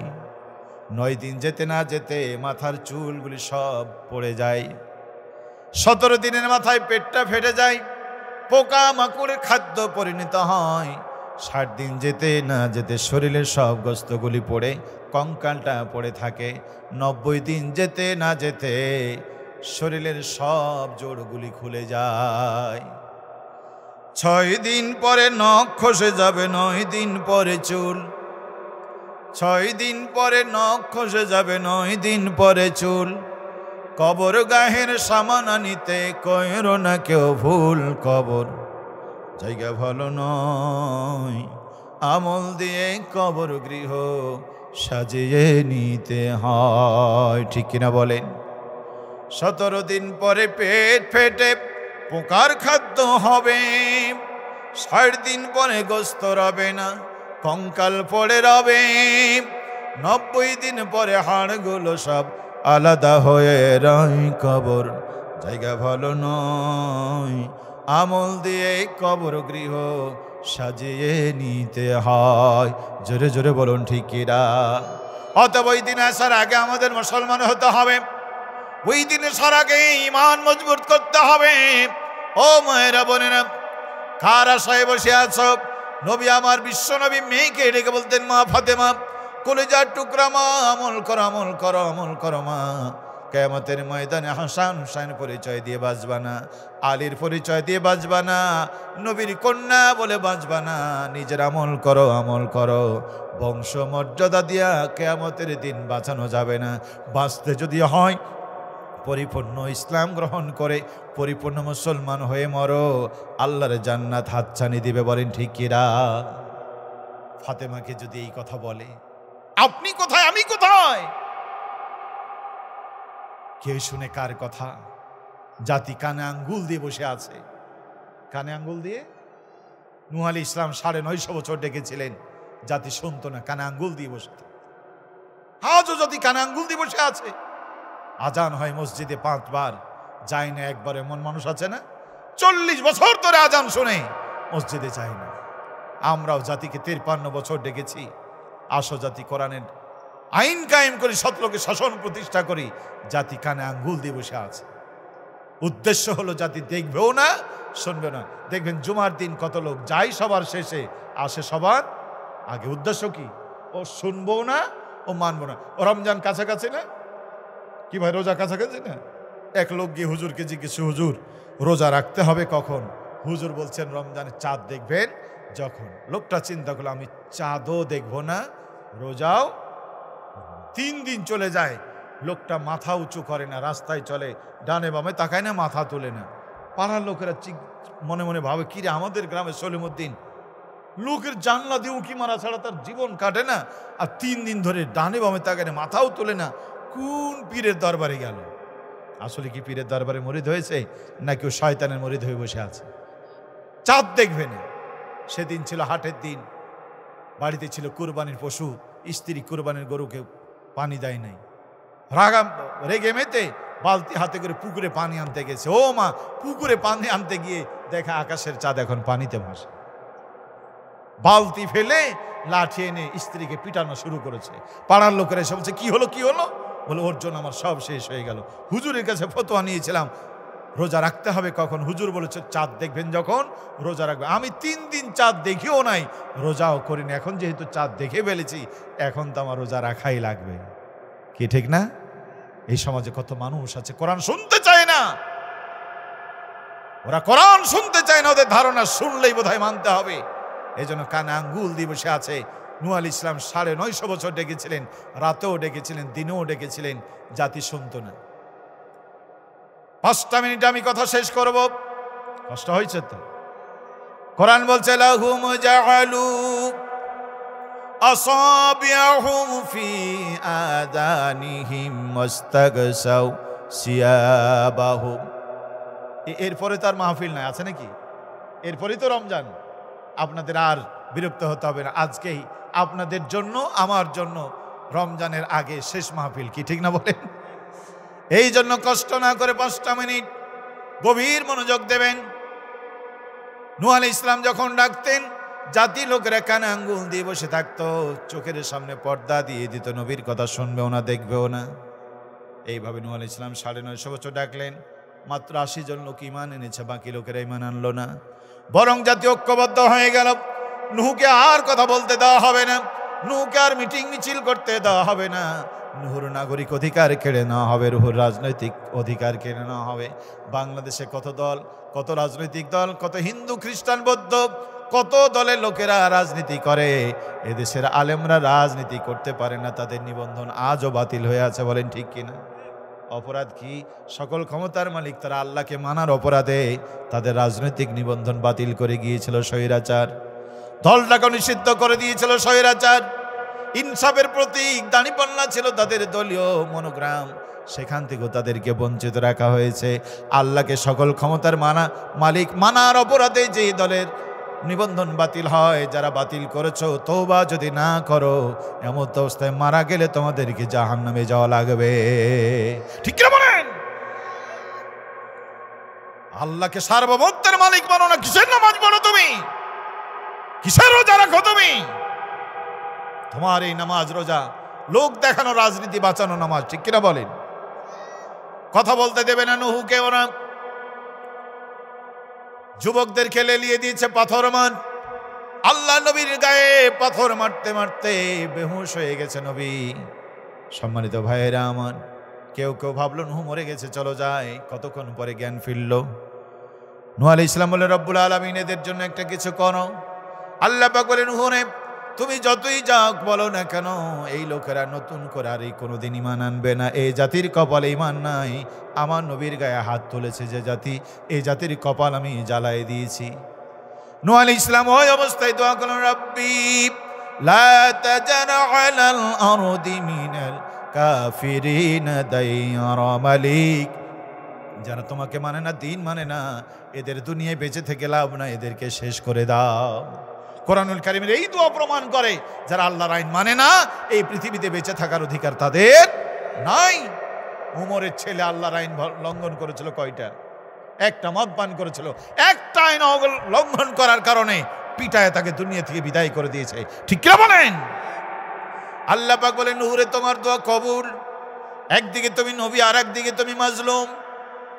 জাতিকে সতর্ক করে দাও, আমি শেষবারের মতো তাদেরকে সতর্ক করে দাও, আমি বন্যার পানি দিয়ে জাতিকে শেষ করে দেব। আর তুমি একটা নৌকা তৈরি করো, কারণ বন্যার পানি যখন আসবে আমার মুমিনরা কোথায় যাবে? আল্লাহর নীতি হলো, ওয়ালিউমাহিসাল্লাহুল্লাযীনা আমানু ওয়া ইয়ামহাকাল কাফিরিন। আল্লাহ মুমিনদেরকে বাছাই করে আর কাফেরদেরকে ছাঁটাই করে। এটা আল্লাহর নীতিমালা, কি ঠিক কিনা বলেন? আল্লাহর নীতিমালা হলো, তিলকাল আইয়ামু নুদাবিলুহা বাইনান নাস। কালের পরিবর্তন আল্লাহ ঘটায়। ইয়ামসাসকুম কারহুন ফাকাদ মাসাল কওমা কারহুন মিসলুহু। আল্লাহ পাক বলছে, কেমন লাগছে তোদের? কেমন লাগছে? এখন তোদের যেমন লাগছে তেমনই তাদেরও। এখন কুশলের জমিতে ভুট্টার খেতে বসে আছো, মশার কামড় লাগে, আর তুমি মনে মনে ভাবছো, আহারে আল্লাহ এত বিপদ, 15 বছর তো মশার কামড় খেয়েছে তারা, ঠিক কিনা বলে? এখন 2 দিন হলো মশার কামড় খেয়ে আল্লাহরে ডাকছিস, ওরা 15 বছর আমাকে ডেকেছে, তাই তো তাদের ডাকে সাড়া দিয়ে তোদেরকে আমি তাদের জায়গায় করে দিয়েছি, রুটি উল্টায় দিয়েছি। ও কাকা কামরুল, দোতলার কথা বলে তোমাকে 4 তলা নিয়ে গেছে, তোমার মাথা ঘুরছে। তুমি তো সেদিন বসের সাথে দেখা করার নাম করে ঘর থেকে নিয়ে যে ক্রস ফায়ার করে দিয়েছো, ভুলে গেছো নাকি? কাকা, এই ঘর তো তোমরাই তৈরি করেছো, এই ট্রাইব্যুনাল তো তোমরাই তৈরি করেছো। এই ট্রাইব্যুনালে থাকতে কেমন লাগে? আল্লাহ পাক বলছেন, কেমন লাগে দেখ, কদিন আগে তাদের যেমন লেগেছিল এখন তোমাদেরকে তেমনই লাগছে। কোরআন, ইয়ামসাসকুম কারহুন ফাকাদ মাসাল কওমা কারহুন মিসলুহু। তোমাদের যেমন লাগছে তাদেরও লেগেছিল, তখন তো তোমরা বগল বাজিয়েছো, মোচে তাও দিয়েছো আর মিষ্টি বিতরণ করেছো, বোঝো নাই আল্লাহ তাআলা উল্টায় দিবে। ওই নারী যেমন রুটিকে উল্টায় দেয়, আল্লাহ তাআলা উল্টায় দেয়। কি ঠিক কিনা বলেন? বারবার ঘুঘু তুমি খেয়ে যাও ধান, এইবার ঘুঘু তুমি দেখে যাও। সম্মানিত ভাইয়েরা আমার, নতুন কিছু করা লাগবে না, যা করে গেছো তোমাদের অস্ত্রপাতি দিয়েই তোমাদেরকে সাইজ করা সম্ভব। নতুন ট্রাইব্যুনালও লাগবে না, নতুন আইনও লাগবে না, নতুন আইনা ঘরও লাগবে না, তোমাদেরটাই যথেষ্ট। আপনারা একটু ভয়ে আছেন বোধহয়। ও যে বলছে চট করে চলে আসবো। গরু জবাই করছেন না আপনারা? কুরবানির দিন গরু জবাই করেন। গরু কি দাঁড়ানো অবস্থায় জবাই করে দেন, না হাতে পায়ে রশি বেঁধে ফেলে? রশি বেঁধে ফেলে জবাই করেছে। গরু তো ছটপট ছটপট করছে। দাদা চিন্তা করলো মরণের কালে গরুরে কষ্ট না দিয়ে নাতিকে বলে, এই হাত পায়ের বাঁধন খুলে দে। নাতি দাদার কথা শুনে পায়ের বাঁধন খুলতে গেছে, 3টা পা খুলে দিয়েছে। 4 নম্বর পায়ে যে হাত দিয়েছে, গরু এমন এক লাথি দিয়েছে, এক লাথিতে নাটুর হাঁটুর মানে নাতের হাঁটু নেই। তারে রাজশাহী মেডিকেল কলেজে নেওয়া হলো। দাদা গালে হাত দিয়ে ভাবছে সর্বনাশ, যে লাথি দেওয়া দিল, গরু তো দাঁড়াবে। আপনারা কি মনে করেন গরু দাঁড়াবে? পারবে দাঁড়াতে? কেন? গলা কেটে দেওয়া হয়েছে। 2-4টা লাথি দিতে পারে, দাঁড়াতে। কোরআন বলছে ফাকুতিয়া দাবিরুল কওমিল্লাযিনা জালামু, আমি জালেমের শিকড় কেটে দেই। লোকেরা বলে আলহামদুলিল্লাহ রাব্বিল আলামিন। এই জালিমার কখনো দাঁড়াতে পারে? ফেরাউনের পরে তার উত্তর শরীরে মাথা তুলতে পারে নাই। নমরুদ ধ্বংসের পরে তার উত্তর শরীরে মাথা তুলতে পারে নাই। আব্রাহা ধ্বংসের পরে তার উত্তর শরীরে মাথা তুলতে পারে নাই। ব্রিটিশরা চলে যাওয়ার পরে বাংলাদেশ এই উপমহাদেশ আসতে পারে নাই। পাকিস্তানের চলে যাওয়ার পরে এই বাংলা নিয়ে তারা ষড়যন্ত্র করতে পারে নাই। যারা চলে যায় আসতে পারে না। ঠিক কিনা বলো? হাকুতিয়া দাবিরুল কওমিল্লাযিনা জালামু, আল্লাহ জালেমের শিকড় কেটে দেয়। ঠিক কিনা বলেন? সম্মানিত ভাইয়েরা আমার, নৌকা তৈরি হলো। শেষবারের মতো বলল জাতির লোকেরা, বাঁচতে যদি চাও নৌকায় উঠো, ঈমান আনো। কপাল পোড়া জাতি নবীর ডাক শুনল না। বলো নুহু, কারে মরণের ভয় দেখাও। মরণের ভয়ে ওই বন্যার পানি থেকে বাঁচার জন্য তোমার নৌকায় উঠবো না, তোমার দলেও যাব না। প্রয়োজনে আমরা পাহাড়ে গিয়ে উঠব, প্রয়োজনে ফখরুলের বাড়ি যাব। জালেমের কথার মিল আছে না নাই? ওরাও বলেছিল উঠবো না নৌকায়, প্রয়োজনে পাহাড়ে গিয়ে উঠবো। এও বদমাশ বলেছিল পালাবো না, প্রয়োজনে ফখরুল সাহেবের বাড়ি যাব। ওরা মনে করেছিল ফখরুলের বাড়ি বোধহয় নিরাপদ। ওটা নিরাপদের জন্য বলে নাই, অহংকার করে বলেছিল। বলেন ঠিক কিরা? যেই কথা সেই কাজ। 3 জন গিয়ে পাহাড়ে উঠল। আল্লাহ পাক বলেন, নুহুরে, এই 3 জনকে আমি বন্যার পানি দিয়ে মারতে পারতাম নুহু, কিন্তু মারবো না, ভিন্ন এক কায়দায় মারবো। বলেন তো আল্লাহ বন্যার পানি পাহাড়ে তুলতে পারে না? পারে না? আল্লাহ বলেন আমি বন্যার পানি দিয়ে মারবো না, ভিন্ন এক কায়দায় মারবো। গোটা জাতির কাছে যেন একটা দৃষ্টান্ত থাকে। আল্লাহ 3 জন যুবককে পেশাবের রোগ দিলেন। কিসের রোগ? এত পেশাব, গর্তের বাইরে যাওয়ার সময় নাই। 3টা যুবক 3 দিকে মুখ করে পেশাব করা শুরু করেছে। Non stop machine. পেশাব করতে করতে করতে গর্ত ভরাট হয়ে গিয়ে নিজেদের পেশাবের ভিতর আল্লাহ তাদেরকে চুবায়ে মেরেছেন। একবার জোরে বলা যাবে কি মারহাবা? নমরুদকে আল্লাহ জুতা পিটা করলেন, ফেরাউনকে আল্লাহ সাগরে ডুবালেন, আর বললেন দেখ কেমন রব, এ কেমন রব, পানি খেয়ে মারা যাচ্ছে। ঠিক কিনা বলেন? আবরাহা এসেছিল কাবা ঘর ভাঙতে। হাজী সাহেব কদিন আগে দেখে আসলেন কাবার সামনে সাফা মারওয়া 2টো পাহাড়। আল্লাহ চাইলে দুটোকে এক জায়গায় করে তাদেরকে জাঁতা পিষা করে পিষতে পারতেন না, কিন্তু আল্লাহ তা করলেন না। পাখি পাঠালেন, পাথর নিক্ষেপ করলেন। তয়রন আবাবিল তারমিহিম বিহিজারাতিম মিন সিজিল ফাজআলাহুম কাআসফিম মাকুল। ঝাঁকে ঝাঁকে পাখি এসে পাথর মেরে আল্লাহ তাআলা তাকে ধ্বংস করে দেখিয়ে দিয়েছেন, জালেম যত বড় হোক আমি আল্লাহর কাছে তার কোনোই মূল্য নাই। এই 3 জন যুবককে আল্লাহ বন্যার পানি দিয়ে মারতে পারতেন, তা না করে নিজেদের পেশাবে চুবায়া আল্লাহ দৃষ্টান্ত দিয়েছেন। প্রিয় রাজশাহীবাসী, 15 বছরের স্বৈরাচারকে আল্লাহ আগামী নির্বাচনে পরাজিত করে সংসদ থেকে বের করে দিতে পারতেন। এই ক্ষমতা আল্লাহ ছিল না, কিন্তু আল্লাহ তা করলেন না। ছাত্র জনতার বিপ্লবে বিএনপি লাগলো না, বিএনপি লাগলো না, জামাত ইসলামী লাগলো না, চরমনাই হেফাজত লাগলো না। ছাত্রদের আন্দোলনের তোপে আল্লাহ পাক দিন দুপুরে রান্না হওয়া ভাত, বিদেশ থেকে আনা শাড়ি পরারও সময় নাই, ভাত খাওয়ারও সময় নাই। বলে চলে তো যাব, একটু বক্তব্য দিয়ে যায় জাতির উদ্দেশ্যে, বলে সময় নাই। বলে ঠিক আছে, একটা রেকর্ড করে দিয়ে পরে চালাই দিও। বলে ম্যাডাম সে সময় নাই, বক্তব্য দেওয়া রেকর্ড করা তো দূরের কথা, রান্না করা ভাত খেতে পারলো না, বিদেশ থেকে আনা শাড়ি পরার সময় পেল না, দিন দুপুরে দেশ ছেড়ে পালায় যেতে হলো মামুর বাড়ি। ঠিক কিনা বলেন? কে করেছেন? কে? সবাই ভেবেছিল, এখানে যারা আছেন আমরা সবাই হতাশ হয়ে গিয়েছিলাম। আমি আমার কথা বলছি, আমি হতাশ হয়ে গিয়েছিলাম। এদেরকে বোধহয় আর সরানো যাবে না, এদেরকে বোধহয় আর এদের হাত থেকে বাঁচানো যাবে না। কিন্তু রাখে আল্লাহ, মারে কে? মারে আল্লাহ, রাখে কে? আল্লাহ পাক তাদেরকে তাড়ায় দিয়া প্রমাণ করলেন, জালেম যত বড় হোক, আল্লাহ যদি ধরে, রবের ধরা কঠিন ধরা। ইন্না বাতসা রাব্বিকা লাশাদীদ। পৃথিবীতে অনেক পরাজয় হয়েছে, এত বড় পরাজয় কোথায়? যে দেশের প্রধানমন্ত্রী পালিয়ে গেছে, সাথে সাথে সব মন্ত্রীরা নাই হয়ে গেছে, এমপিরাও সাথে সাথে দৌড়। জেলা পরিষদে এসে দেখি চেয়ারম্যান সাহেব দৌড়, উপজেলা পরিষদে এসে দেখি সে চেয়ারম্যানও নাই, গ্রামে ইউনিয়ন পরিষদে উঁকি মেরে দেখলাম চাচা চেয়ারম্যান সাহেবও নাই। মসজিদে গেলাম, দেখি হুজুরও নাই, মন্দিরে গিয়ে দেখছি ঠাকুর দাদাও নাই। কি ঠিক না বলেন?